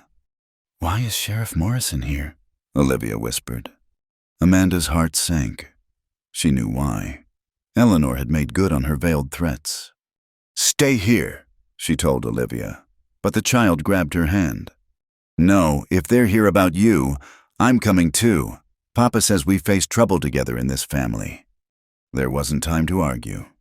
They descended the stairs hand in hand to find the visitors already in the parlor. Eleanor stood by the mantel like she owned it, while her father, Mr. Prescott, Amanda assumed, surveyed the room with calculating eyes. Sheriff Morrison looked uncomfortable, turning his hat in his hands. "Ah," Eleanor said, her smile sharp with triumph. "Here's our wayward dove now." "What's the meaning of this?" Randy demanded, positioning himself between Amanda and the visitors. "Mr. Prescott stepped forward, every inch the prosperous rancher in his expensive suit. "The meaning, Cooper, is that you're harboring an unsuitable woman in a house with an impressionable child. As concerned citizens—" "Concerned busybodies," Randy muttered. "We felt it necessary to intervene." Mr. Prescott continued smoothly. "Sheriff Morrison agrees that the situation is irregular." The sheriff shifted uncomfortably. "Now, Randy, nobody's accusing anybody of anything improper, but you have to admit it doesn't look right. An unmarried woman, failed mail-order bride at that, living here with you and the young one." "She's not living here," Olivia piped up. "She's visiting. People visit, don't they? For 5 days. Eleanor's laugh tinkled like broken glass. "That's quite a long visit, dear. Miss Whitmore has been helping with household matters while she makes arrangements." Randy said evenly, "There's nothing improper about it." "The propriety isn't the only issue. Mr. Prescott said, "There's the matter of the child's welfare to consider. What kind of influence is this woman having? What's her background? Can she provide references?" References? Amanda found her voice at last. "I'm not applying for employment, sir." Aren't you? Eleanor's eyes glittered. Then what exactly are you doing here? "She's staying because I asked her to," Randy said firmly. A moment of charged silence followed this statement. Eleanor's face flushed, and her father's eyes narrowed. "I see, Mr. Prescott said slowly. "And how long do you intend for this arrangement to continue?" "As long as necessary." "Randy," Sheriff Morrison intervened, clearly trying to keep peace. "Be reasonable. You know how people talk. If Miss Whitmore needs accommodation, Mrs. Pritchard won't take boarders she doesn't know," Amanda finished. "Yes, we've established that." "Then perhaps it's time you moved on," Eleanor suggested sweetly. "Denver has opportunities for women of your circumstances. I'm sure Father could arrange transportation." "Today, Mr. Prescott added. "We'd be happy to escort you to the station ourselves." No, Olivia broke free from Amanda's hand and threw herself at her father. they can't make her leave, can they? Papa, they can't. Randy picked up his daughter, holding her close, over her head. His eyes were hard as flint. "No, sweetheart, they can't." "Now see here, Cooper." "Mr. Prescott began, but Randy cut him off. "No, you see here, this is my home. Miss Whitmore is my guest. She's done nothing wrong except miss a train connection and find herself stranded. If that's a crime, then arrest her. Otherwise, I'll thank you to leave my property." Sheriff Morrison cleared his throat. "Nobody's talking about arresting anybody. But Randy, you've got to think about appearances. What will people say?" Let them say what they like. I've never given a damn about gossip, and I'm not starting now. "Language, Mr. Cooper," Eleanor said primly, In front of the child. "The child has heard worse from the ranch hands." Randy replied, "And she's heard worse from your mouth, Eleanor, wrapped up pretty though it might be." Eleanor gasped. "How dare you?" "You came to my home." Randy's voice was low and dangerous. "You insulted my guest. You threatened and intimidated in the name of concern. And now you bring the law to my door as if I'm harboring a criminal. How dare you?" Mr. Prescott stepped forward, his face mottled with anger. "Now you listen here. Cooper, I've offered for Eleanor to consider your suit multiple times. My daughter is willing to lower herself to marry a small-time rancher with a motherless brat. And this is how you repay." The sound of Randy setting Olivia down was very quiet, but something in it made everyone freeze. When he straightened, his face was carved from stone. "Get out!" I beg your... "I said get out, all of you, now." Sheriff Morrison was already backing toward the door. "Come on, Prescott. We've said our piece." This isn't over, Eleanor hissed. I'll make sure everyone in the county knows what kind of man you really are. Taking in strays, exposing your daughter to unsuitable influences. Papa's a good man, Olivia shouted, tears streaming down her face. He's the best man in the whole world. And Miss Amanda is good too. And you're just jealous because she's prettier than you and nicer than you and... That's enough, Olivia, Randy said gently, though his eyes never left Eleanor's face. Miss Prescott was just leaving. For a moment, Eleanor stood frozen. Her perfect composure cracked like a broken mirror. Then she lifted her chin and swept toward the door, her father close behind. "You'll regret this, Cooper." "Mr. Prescott said from the doorway. "I'll make sure of it." Then they were gone, the sound of horses fading into the distance. Sheriff Morrison lingered a moment longer. "Randy," he said quietly, "I had to come when Prescott insisted. You understand that, but for what it's worth..." He glanced at Amanda, then back at Randy. "She seems like a fine woman. Don't let them run her off if you don't want them to." After he left, the house felt too quiet. Olivia was crying in earnest now, great gulping sobs that shook her small frame. Amanda knelt beside her, pulling her close. Shh, sweetheart. It's all right. It's not all right, Olivia wailed. They want to take you away, and they said mean things about Papa, and Miss Eleanor called me a brat, and none of it matters, Randy said firmly. He sat down heavily in his chair, running a hand through his hair. Eleanor Prescott has been trying to get her hooks into this ranch for years. Her father sees it as a good investment. My land borders his on two sides. This is just another tactic. But what if they make trouble? Amanda asked quietly. What if they turn the whole town against you? Randy looked at her then, really looked at her, and something in his expression made her breath catch. Would it matter to you if they did? The question hung in the air between them.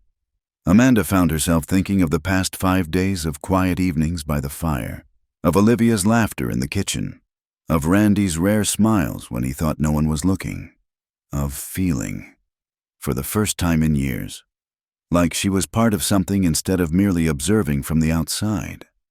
Yes, she said simply. It would matter. His expression softened. Then let them talk. I've weathered worse storms than Eleanor Prescott's spite. Olivia had stopped crying, though she still hiccuped occasionally. Does this mean Miss Amanda can stay? Randy and Amanda looked at each other over the child's head. There were things that needed saying, but not in front of Olivia. For now, Randy said carefully, Miss Amanda can stay as long as she wants. Forever? Olivia asked hopefully.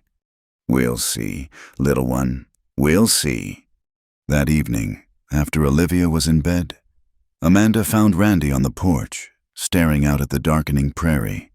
She hesitated, then joined him, maintaining a proper distance between them. I should leave, she said without preamble. Eleanor was right about one thing. My presence here is causing you problems. Eleanor Prescott has been a problem since long before you arrived. Randy replied, Don't give her credit for trouble she didn't start. But I've made it worse, given her ammunition. He turned to look at her then, and in the fading light she could see the weariness in his eyes. Do you want to leave? The simple question caught her off guard. What I want doesn't matter. What's proper? Hang what's proper. The vehemence in his voice surprised them both. He took a breath, moderating his tone. I'm asking what you want, Amanda, not what's expected or proper or sensible. What do you want? She thought of Theodore's cold letter, of Eleanor's poisonous smile, of all the careful plans that had brought her to this moment. Then she thought of Olivia's trust, of quiet mornings in the kitchen, of the way this small house had started to feel like home. I want to stay, she admitted quietly. But wanting and having are two different things. Are they? He moved closer, still maintaining propriety, but close enough that she could see the intensity in his eyes. I've spent 7 years doing what's expected, what's proper. 7 years of Eleanor Prescott and her ilk trying to manage my life, to tell me what's best for Olivia, what's best for me. And you know what I've learned. She shook her head, not trusting her voice. I've learned that proper doesn't keep you warm at night. Expected doesn't make a house a home. And sensible, he laughed, but there was no humor in it. Sensible doesn't make a little girl's eyes light up the way they do when you walk into a room. Randy, I'm not asking for anything you're not willing to give, he said quickly. But if you want to stay, then stay. Not as a guest, not as someone passing through, but as someone who belongs here. Let me court you proper or as proper as we can manage with you already under my roof. Let Olivia hope for what she's hoping for. Let yourself hope for it too. Amanda felt tears prick her eyes. And Eleanor, your neighbors, the talk will happen regardless, at least this way. It's for something real instead of just their imaginings. He reached out, not quite touching her hand where it rested on the porch rail. What do you say? Inside the house, a floorboard creaked. They both turned to see a small face pressed against the window. eyes wide with hope. I think, Amanda said, a smile tugging at her lips despite everything, that we have an audience. Randy chuckled. That we do. He raised his voice slightly. Olivia May Cooper, you get back to bed this instant. The face disappeared, followed by the sound of rapid footsteps on the stairs. They stood in comfortable silence for a moment, watching the first stars appear in the vast Kansas sky. Then Amanda spoke, her voice soft but certain. All right. I'll stay. We'll see where this leads. But Randy... She finally looked at him fully. I won't be the cause of harm to you or Olivia. If the talk becomes too much, if it hurts her in any way, then we'll face it together, he finished. Like a family does. The word hung between them, full of promise and possibility. Somewhere in the house, they could hear Olivia singing softly to herself, probably too excited to sleep. I should go in, Amanda said reluctantly. It's getting late. Amanda, her name on his lips, stopped her at the door. Thank you for staying, for everything. She nodded, not trusting herself to speak, and went inside. But she paused at the window, looking back to where he still stood on the porch, a solid, steady presence against the vastness of the prairie night. Tomorrow would bring new challenges. Eleanor wouldn't give up easily, and the town gossips would have a field day. But tonight there was peace in this small house, and hope, and the beginning of something that might, with care and courage, grow into love. From upstairs came Olivia's voice, no longer singing, but praying, "Thank you, God, for not letting them take Miss Amanda away. And please make Papa brave enough to tell her he loves her, because I don't think he knows I know. But I do. Amen." Amanda smiled through her tears and quietly climbed the stairs to bed. The fever came on sudden like a prairie storm. One moment Olivia was helping Amanda collect eggs, chattering about the new calf in the barn, and the next she was swaying on her feet, her face flushed and eyes too bright. "My head hurts," she said, her voice small and confused. Amanda caught her before she could fall, pressing a hand to the child's burning forehead. "Randy," she called, trying to keep the panic from her voice. "Randy, come quick." He appeared from the barn at a run, took one look at his daughter's fevered face, and his own went white. "How long has she been like this?" "Just now. She was fine this morning. I swear she was." He lifted Olivia into his arms, and she whimpered against his shoulder. "Papa, I'm cold." "I know, sweetheart. Let's get you to bed." Over Olivia's head, his eyes met Amanda's, and she saw raw fear there. "Can you ride?" "Yes." "Take buttermilk. Fetch Doc Harper from town. Tell him to come quick." Amanda was already moving toward the barn. What should I tell him about the symptoms? Fever, sudden onset. Tell him. His voice caught.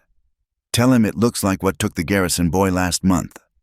The ride to town was the longest of Amanda's life. She pushed the gentle mare as hard as she dared.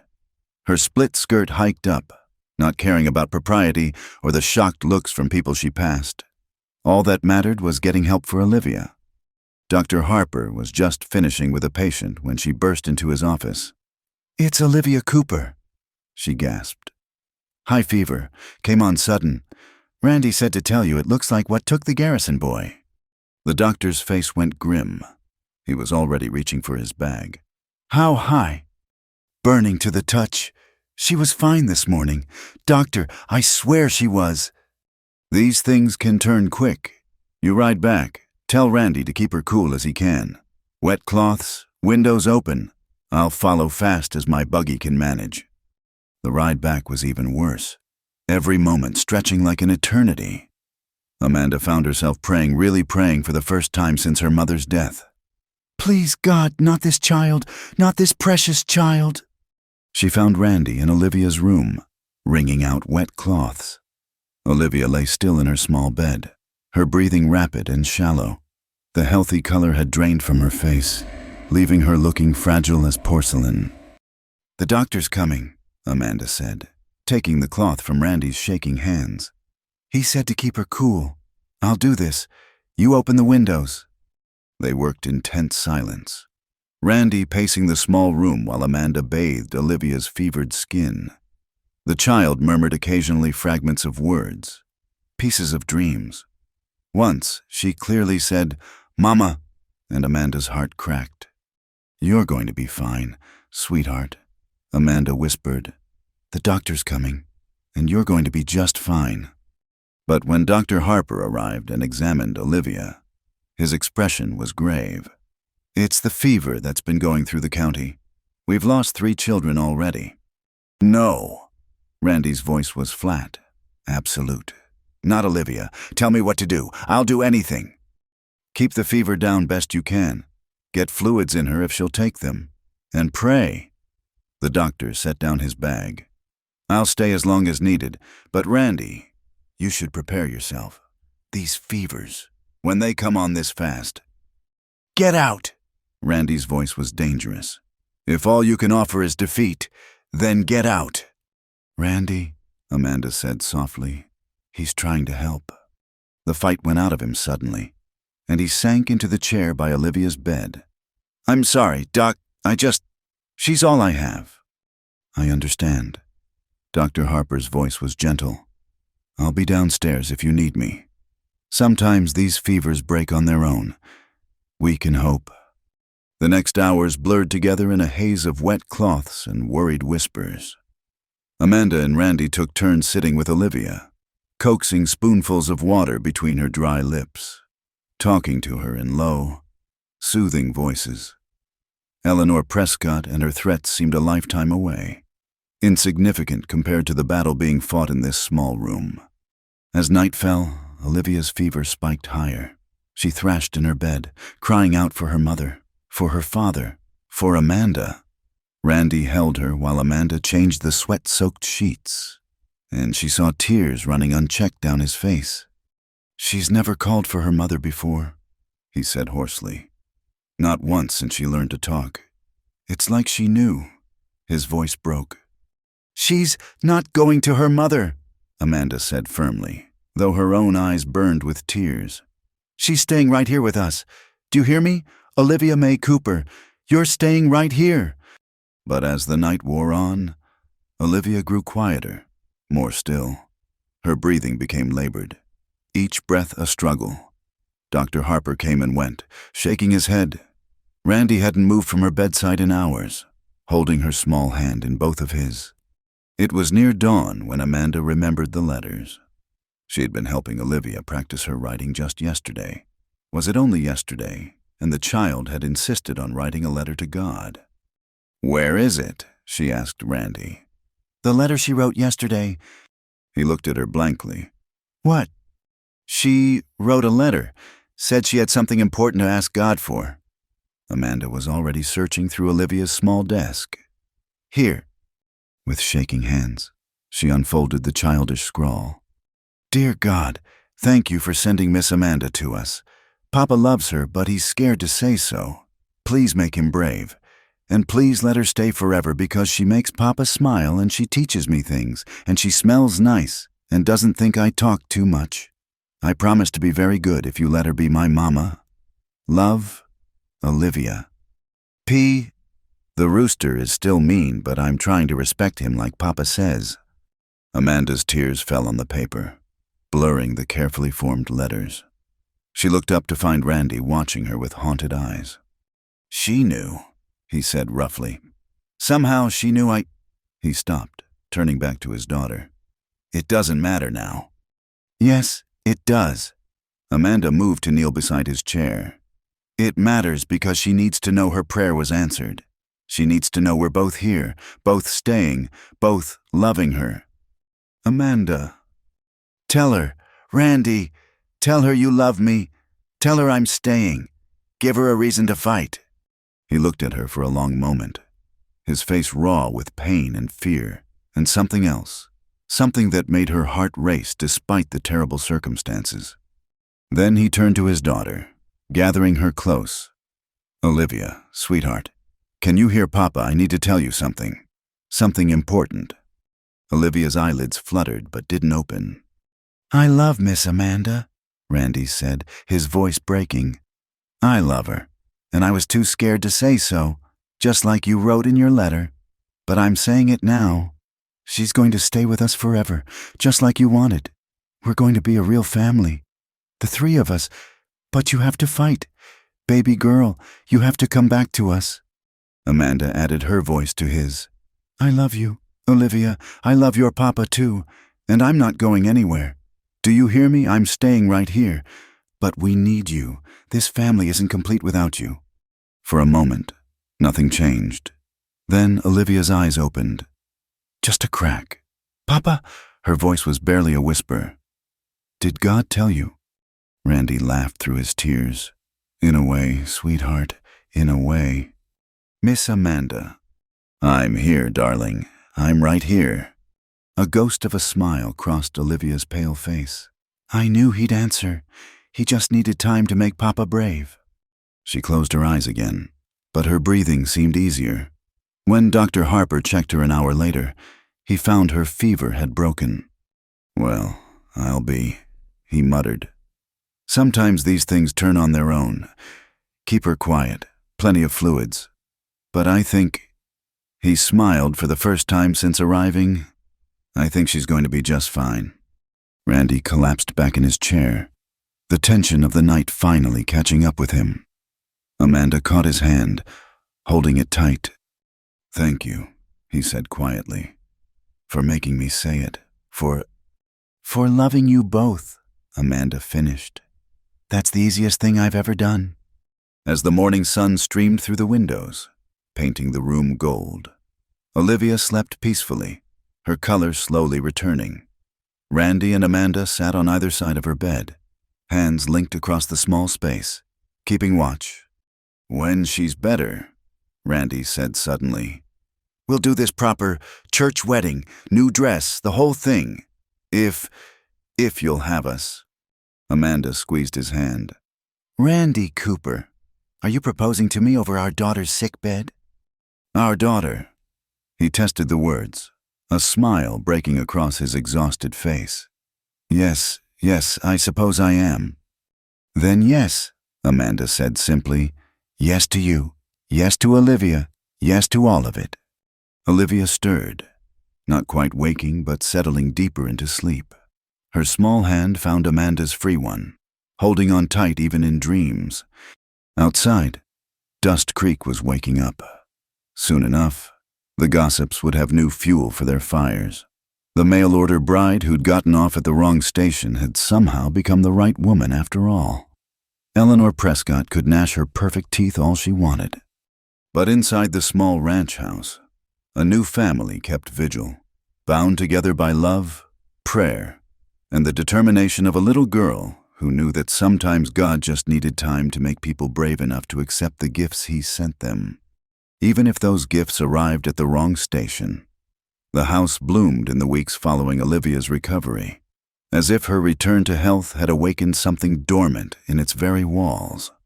Amanda found herself humming while she worked, songs her mother had taught her years ago. Randy whistled as he went about his chores, a sound Olivia swore she'd never heard before, and Olivia herself seemed determined to make up for the days of stillness with double her usual chatter and energy. Miss Amanda, when you marry Papa, can we get lace curtains for the kitchen? She asked one morning, perched on a stool while Amanda braided her hair. Mrs. Morrison has lace curtains, and they make the prettiest patterns when the sun comes through. We'll see what your papa thinks about lace curtains, Amanda said, smiling as she tied off the braid with a blue ribbon one of several Randy had quietly purchased on his last trip to town. He'll say yes if you ask him, Olivia said confidently. He can't hardly say no to anything you want. Yesterday I saw him looking at the Sears catalog at the page with the fancy stoves. Did you now?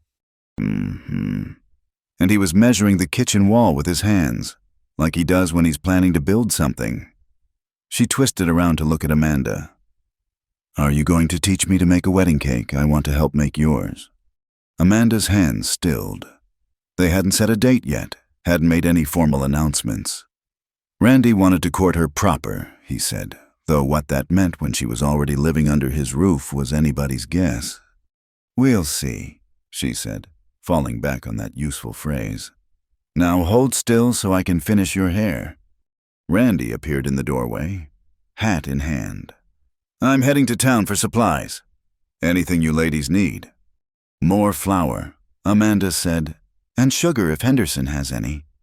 "I need new pencils for school," Olivia added. "Mine are all stubs now." Pencils and flour and sugar. Randy ticked them off on his fingers, then hesitated. "Amanda, would you like to come along? Olivia can stay with Mrs. Parker for a few hours." It would be their first public appearance together since word had undoubtedly spread about their engagement. Amanda felt butterflies stir in her stomach, but she lifted her chin. "I'd like that." The ride to town was quiet, but it was a comfortable quiet. Randy had helped her up onto the wagon seat with careful hands, and though he sat a proper distance away, Amanda was achingly aware of his presence. "There'll be talk," he said as the town came into view. "There's been talk since I arrived," Amanda pointed out. "At least now they'll have something true to gossip about." He glanced at her, and the warmth in his eyes made her cheeks heat. "You're sure about this? About us? It's not too late to—" "Randy Cooper, if you're trying to talk me out of marrying you, you're doing a poor job of it." He chuckled. "No, ma'am. Just making sure you know what you're getting into. I'm not much of a catch, a small ranch, a ready-made daughter, more work than leisure." "A good man," Amanda interrupted. "A loving father, someone who defended me when he barely knew me, someone who makes me feel—" She paused, searching for words. "Like I'm home." His hand found hers on the seat between them, just for a moment, warm and calloused and perfect. "Amanda, Well. They looked up to find Eleanor Prescott standing in front of the mercantile, resplendent in a green dress that probably cost more than Randy's monthly earnings. Her smile was sharp as broken glass. "The happy couple. I presume how quaint." Randy helped Amanda down from the wagon, his movements deliberate and calm. "Eleanor." "I heard the most interesting news," Eleanor continued, her voice carrying clearly across the street. Several townspeople had stopped to watch. "The mail-order bride who couldn't find the right station has somehow managed to find herself a husband after all. How fortunate." "Very fortunate," Amanda said evenly. "Good morning, Miss Prescott." Eleanor's eyes narrowed. "You know, I've been doing some checking. Sent a few telegrams to Chicago. Amazing what you can learn about a person when you ask the right questions." Amanda felt Randy tense beside her, but she placed a hand on his arm. "And what did you learn?" "Oh, various things. About a millinery shop that closed rather suddenly, about debts that needed paying, about a woman desperate enough to answer an advertisement for a bride sight unseen." Eleanor's smile widened. "It paints quite a picture, doesn't it?"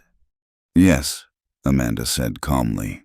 "A picture of a woman who worked hard to support herself after her mother's death, who paid every debt her mother left, even though it took everything she had, who chose to take a chance on a new life rather than accept charity or worse." She stepped forward, meeting Eleanor's gaze steadily. "I'm not ashamed of my past, Miss Prescott. Every choice I made with honor." "Honor?" Eleanor laughed, the sound brittle. "Is that what we're calling it? And what about the choice to seduce a grieving widower, to use his motherless child to—" "That's enough." Randy's voice cut through the air like a blade. "Eleanor, I've tolerated your spite out of respect for your father, but no more. You'll speak to my fiancée with courtesy, or you won't speak to her at all." "Your fiancé." Eleanor's face flushed ugly red. "You choose this nobody over me. I offered you everything. Randy, partnership, prosperity, a mother for your child from good stock. You offered me a business arrangement," Randy said quietly. "Amanda offered me love, And Olivia chose her from the moment they met. That's worth more than all your father's money. A crowd had gathered now. The good citizens of Dust Creek drawn by the drama unfolding in their main street. Amanda saw Mrs. Henderson peering out from the mercantile, Mrs. Morrison from the post office. Even Doc Harper had emerged from his office. Eleanor looked around, recognizing her audience, and her voice rose to ensure everyone heard. When she leaves you, and she will leave. They always do. Don't come crying to me. Women like her. They're only after security. Once she's got your ring on her finger and her name on the deed. Would you like to see the settlement papers? Randy asked conversationally.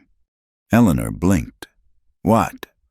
The papers I had drawn up, making it clear that Amanda has no claim on the ranch, now or ever. That it all goes to Olivia. He smiled, but there was no warmth in it. She signed them without hesitation, without even reading them. Actually, said she wasn't marrying me for land or money. The crowd murmured, and Amanda saw opinions shifting on faces she recognized. Even Mrs. Henderson looked thoughtful. You... Eleanor stammered, clearly thrown off her prepared script. We done here? Randy asked. Because we've got supplies to buy and a home to get back to. Our daughter's waiting. He offered Amanda his arm, and she took it, letting him lead her into the mercantile.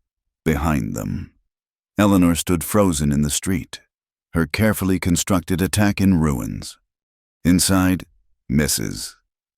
Henderson bustled forward, her manner markedly warmer than on Amanda's last visit. Miss Whitmore, so lovely to see you, and congratulations on your engagement. When's the happy day? We haven't set a date yet, Amanda said carefully. Well, you'll need a dress.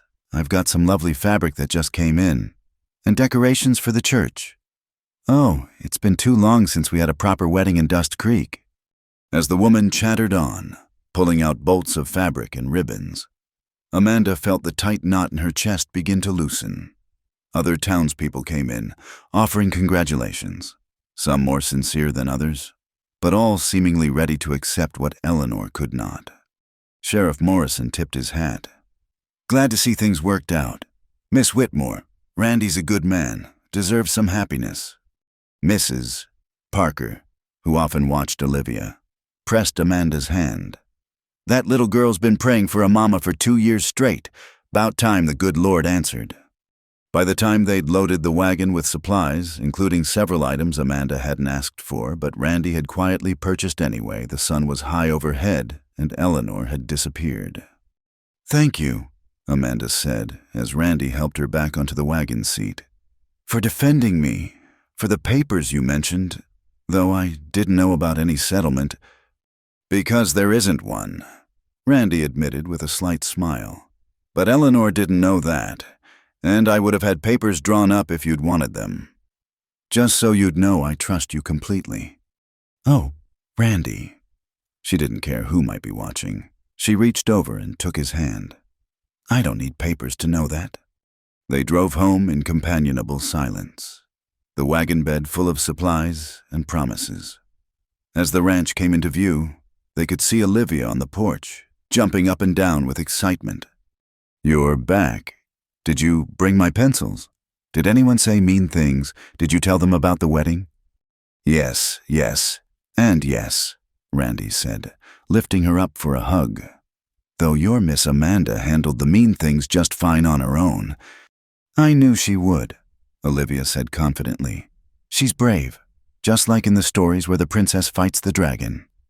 I think Miss Eleanor makes a fine dragon, Amanda murmured, making Randy choke on a laugh. That evening, after supper was cleared and Olivia was practicing her letters with her new pencils, Randy pulled Amanda out onto the porch. The sun was setting, painting the prairie in shades of gold and rose. I've been thinking, he said, about the wedding.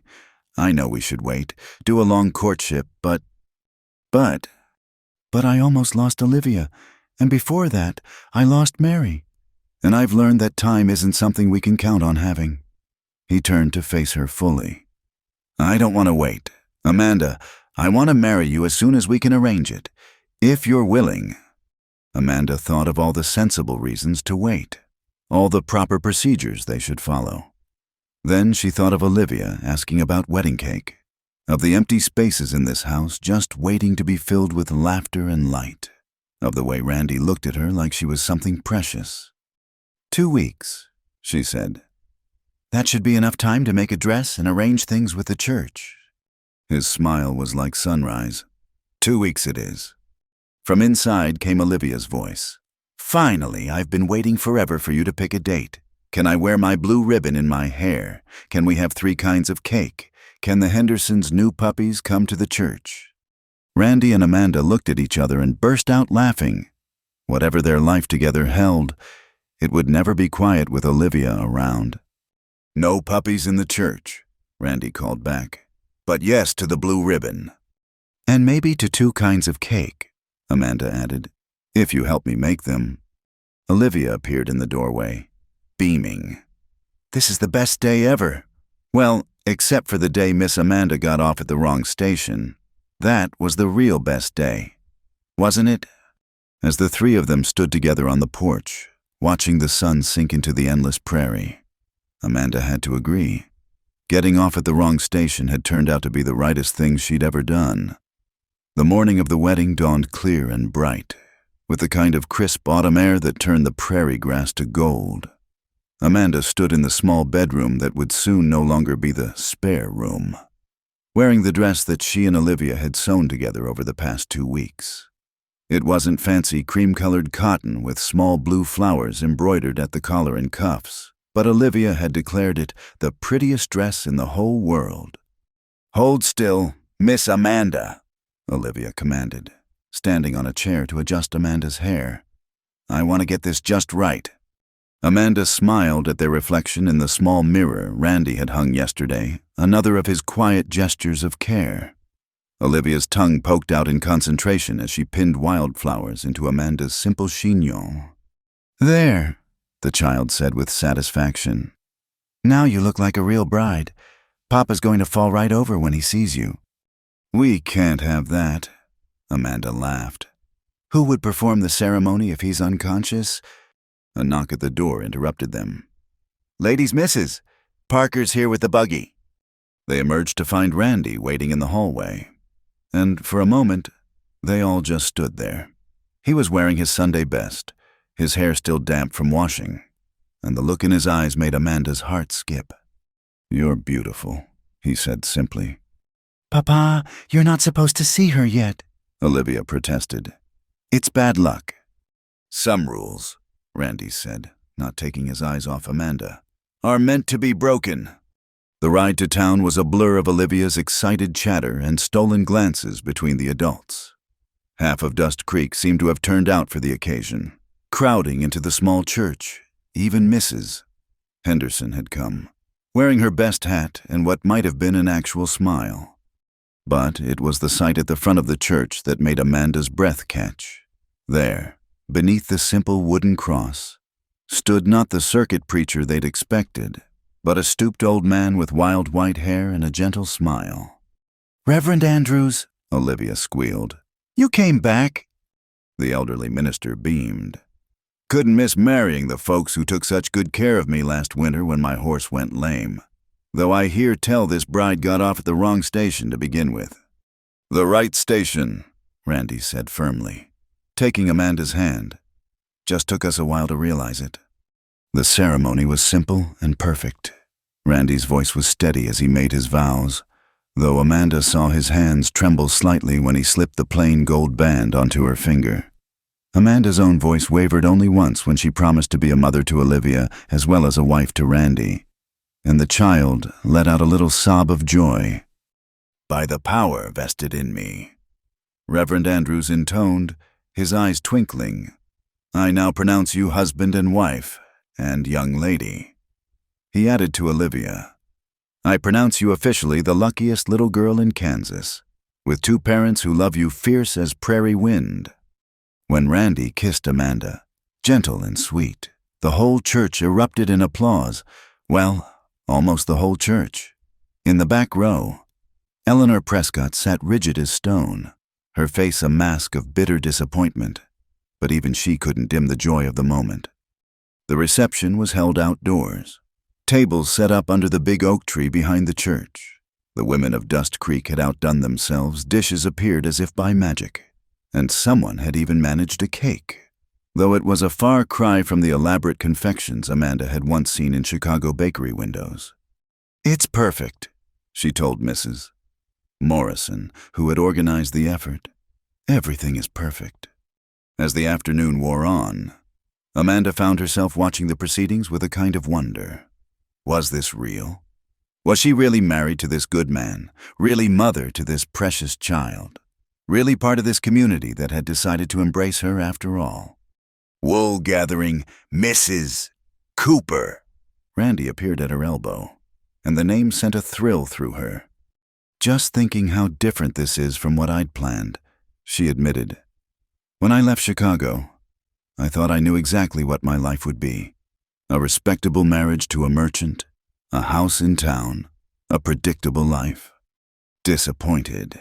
There was genuine concern in his voice. She turned to face him fully. "Not for a single moment. This you, Olivia, the ranch, it's more than I ever dared dream of." Before he could respond, Olivia came running up, her blue ribbon coming undone and her dress already bearing signs of enthusiastic celebration. "Mama, Papa, come quick, the Anders boys brought their fiddles, and everyone's going to dance." "Mama." The words settled around Amanda's heart like a warm embrace. She'd correct Olivia later, tell her she didn't have to. But no.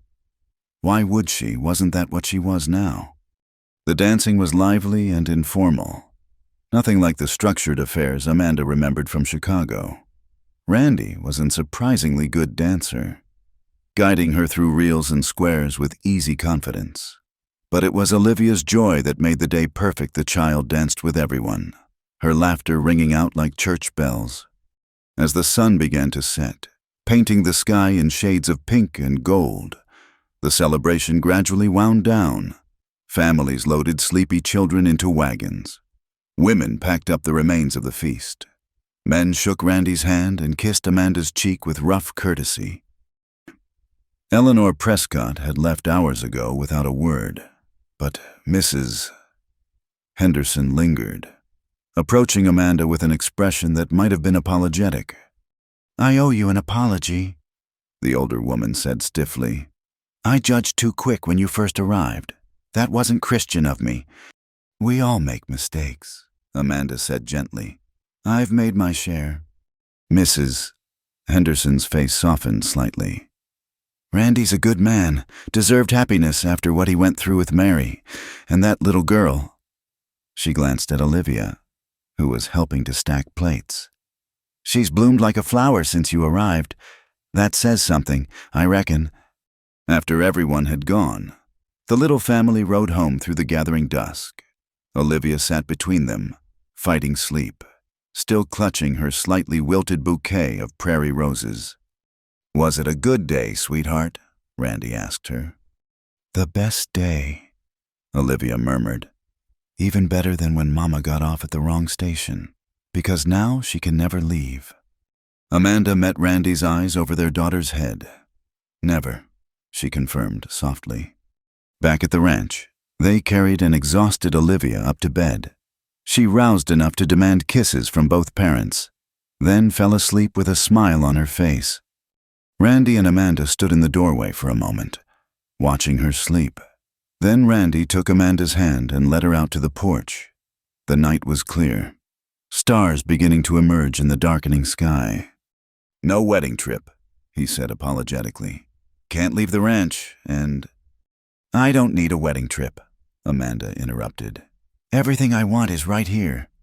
He pulled her close, and they stood together watching the stars appear.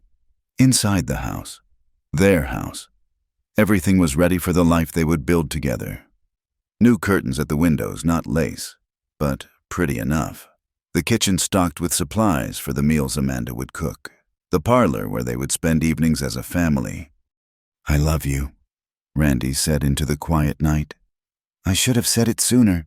Should have said it more during the ceremony.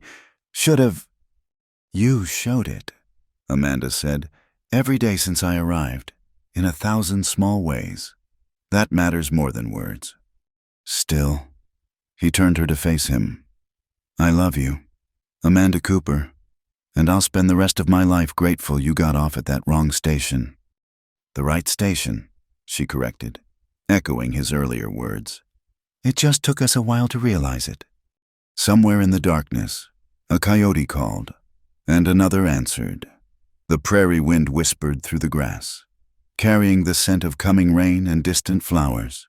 Inside the house, their daughter slept peacefully, dreaming whatever dreams come to little girls whose prayers have been answered. We should go in, Randy said eventually. Early morning comes quick on a ranch. In a moment, Amanda wasn't ready to leave the starlight. The quiet perfection of this moment. Her wedding day was ending, but her marriage was just beginning. A lifetime stretched ahead of work and worry, joy and sorrow. The 1,000 daily acts that make a life together. Amanda, what are you thinking? She smiled up at her husband, and spoke the truth. I'm thinking that I'm home, really truly home at last. He kissed her then, gentle and sure, a promise and a welcome all at once. And in that kiss was the answer to every question, the fulfillment of every hope. When they finally went inside, Amanda paused at the threshold. There was an old tradition about carrying brides over doorsteps, but this felt different. This wasn't about tradition or superstition. This was about choosing to step forward into a new life, eyes open and heart full. Randy seemed to understand. He took her hand, and together they crossed the threshold. Behind them, the door closed on the past, on failed plans and cold letters, on loneliness and longing.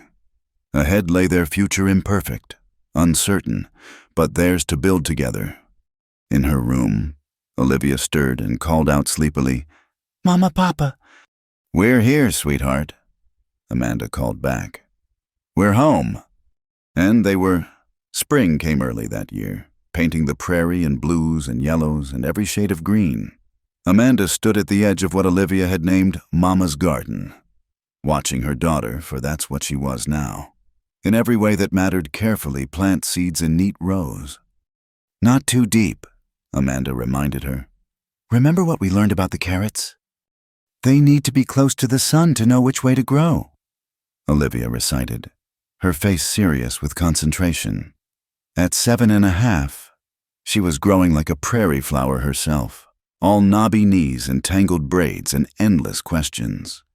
Randy appeared from the barn, wiping his hands on his work cloth. "How are my gardeners this morning?" "Papa, look," Olivia pointed proudly at her planted rows. "I did the beans all by myself. Mama says if they grow well, we can enter them in the county fair." "Is that so?" He caught Amanda's eye over Olivia's head, and she saw the quiet joy there that had become as familiar as breathing. 6 months married, and still he looked at her like she was a gift he couldn't quite believe he'd received. "The county fair's not until August." Amanda laughed. "Let's see if we can get them to sprout first." They worked together through the morning, the three of them, planting the kitchen garden that would feed them through the summer and into fall. It was hard work, but there was a rhythm to it, a rightness. This was what Amanda had never known to dream of in Chicago, this partnership, this purpose, this place where she belonged so completely. After lunch, while Olivia was at school, Amanda found herself alone in the house. She moved through the rooms that had become so dear to her, noting all the small changes that had made Randy's house into their home. New cushions on the settee, made from fabric misses. Morrison had gifted them. Olivia's artwork proudly displayed on every wall. The quilt she and Olivia had worked on through the winter, now gracing the bed she shared with Randy. She paused at the window, looking out at the vast expanse of prairie. Somewhere out there, a train was probably pulling into Creekstone Station. Perhaps another mail-order bride was stepping off, clutching her valise and looking for a man with a red rose. Amanda said a quiet prayer for that unknown woman, that she would find the happiness she sought. The sound of a wagon approaching drew her attention. To her surprise, it was Sheriff Morrison, And he wasn't alone. A young woman sat beside him, holding a baby and looking as lost as Amanda had felt that day at the wrong station. Amanda met them at the door. "Sheriff Morrison, what brings you out this way?" The sheriff touched his hat. "Mrs. Cooper, this here's Mrs. Sullivan. She's in a bit of a predicament. Her husband passed sudden like last week, and she's got nowhere to go. I remembered how Randy helped you when you were stranded, and I thought—" Mrs. Sullivan looked up, and Amanda saw her own past reflected in those frightened eyes. Young, alone, holding a baby that couldn't be more than 6 months old. "Please," the young woman said softly. "I don't mean to impose, but the sheriff said you might know of work, or somewhere I could stay just until I figure things out. I can cook and clean and sew. I'm not afraid of hard work." Amanda's heart went out to her. "Come inside," she said warmly. "You look exhausted. When did you last eat?" While Mrs. Sullivan, please call me Rose, she said ate soup and bread. Her story came out in pieces. Her husband had been a ranch hand, killed when his horse spooked. The ranch owner had given her a week to vacate their little cabin. She had no family, no money, nowhere to go. "I heard about you," Rose said shyly. "How you came here by accident and found a home. The other ranch wives, they talk about it like it was a miracle." Amanda smiled. "Not a miracle, just good people willing to help a stranger." When Randy came in for the afternoon, Amanda explained the situation. He listened thoughtfully, then nodded. "The Hendersons have been looking for help in their store," he said. "And there's that little room above it they've been talking about renting out. It's not much, but it would be a start." Rose's eyes filled with tears. "You do that for a stranger. Someone helped me once when I was a stranger," Amanda said, reaching over to squeeze the young woman's hand. "It's only right to pass on the kindness." They spent the afternoon making arrangements.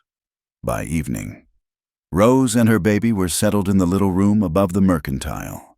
With a job starting Monday and the promise of help from the women of Dust Creek, Mrs. Henderson, perhaps remembering her own initial coldness to Amanda, was surprisingly welcoming. As they drove home, Olivia chattering about her day at school, Randy reached over and took Amanda's hand. "That was a good thing you did today?" he said quietly.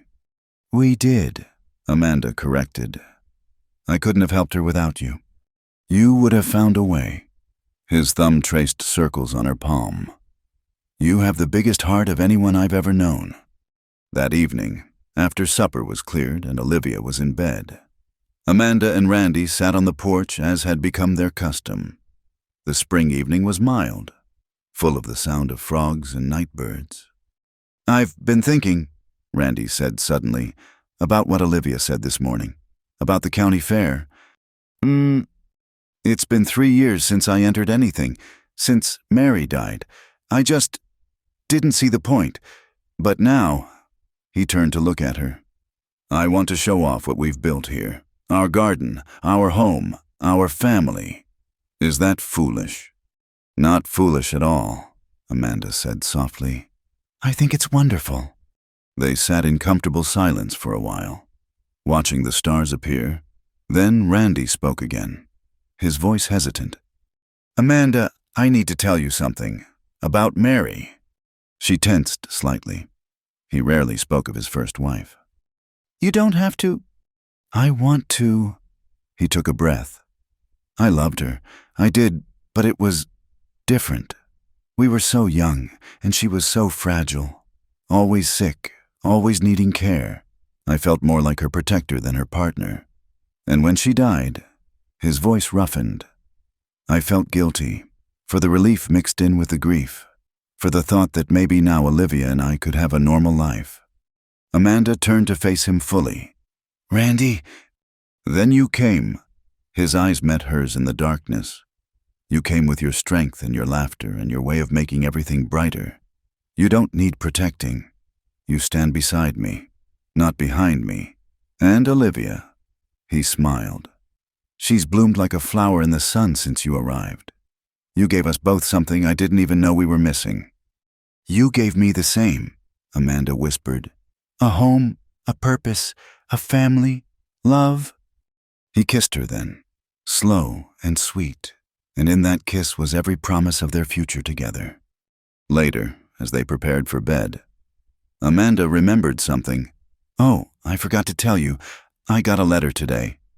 "Oh," Randy looked up from banking the fire.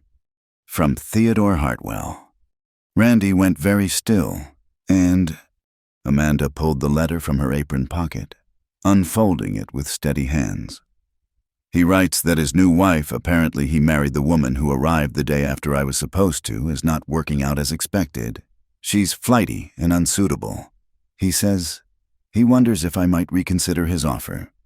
Amanda, she held up a hand, then very deliberately tore the letter into pieces and fed them to the dying fire. "I wrote him back," she said calmly. "A very short letter. It said, 'Thank you for getting off at the wrong station. It led me right where I belonged.'" Randy crossed the room in 2 strides and pulled her into his arms. "Have I told you today that I love you?" "Only 3 times," she teased. "You're slipping." "Can't have that." He kissed her forehead. "I love you." Her nose, "I love you." Her lips, "I love you." From upstairs came Olivia's voice. "Papa, Mama, you're being mushy again." They broke apart, laughing. Some things never changed. The next morning dawned bright and clear. Another perfect spring day. Amanda woke early, as was her habit now, and lay still for a moment, listening to the sounds of home. Randy's steady breathing beside her, the rooster announcing the dawn, the wind in the cottonwoods. She rose quietly and dressed, then made her way to the kitchen to start breakfast. Through the window, she could see the garden they'd planted yesterday, the neat rows of turned earth full of promise. In a few weeks, green shoots would appear. By summer, they'd have vegetables to eat and preserve and share with neighbors. By fall, perhaps they'd have prizes from the county fair to display on the mantel. It was a simple life, far from the bustle of Chicago, far from the dreams she'd once had of being a prosperous merchant's wife in a thriving town. But it was real and solid, and hers in a way those dreams had never been. "You're up early." Randy appeared in the doorway, his hair still mussed from sleep. "Couldn't sleep," Amanda admitted. "Too happy, I think." He came to stand behind her at the window, wrapping his arms around her waist. "I know the feeling." They stood together, watching the sun paint the prairie gold, until Olivia's voice called from upstairs. "Is anybody going to make breakfast, or do I have to do everything myself in this family?" "The princess awakens," Randy said dryly.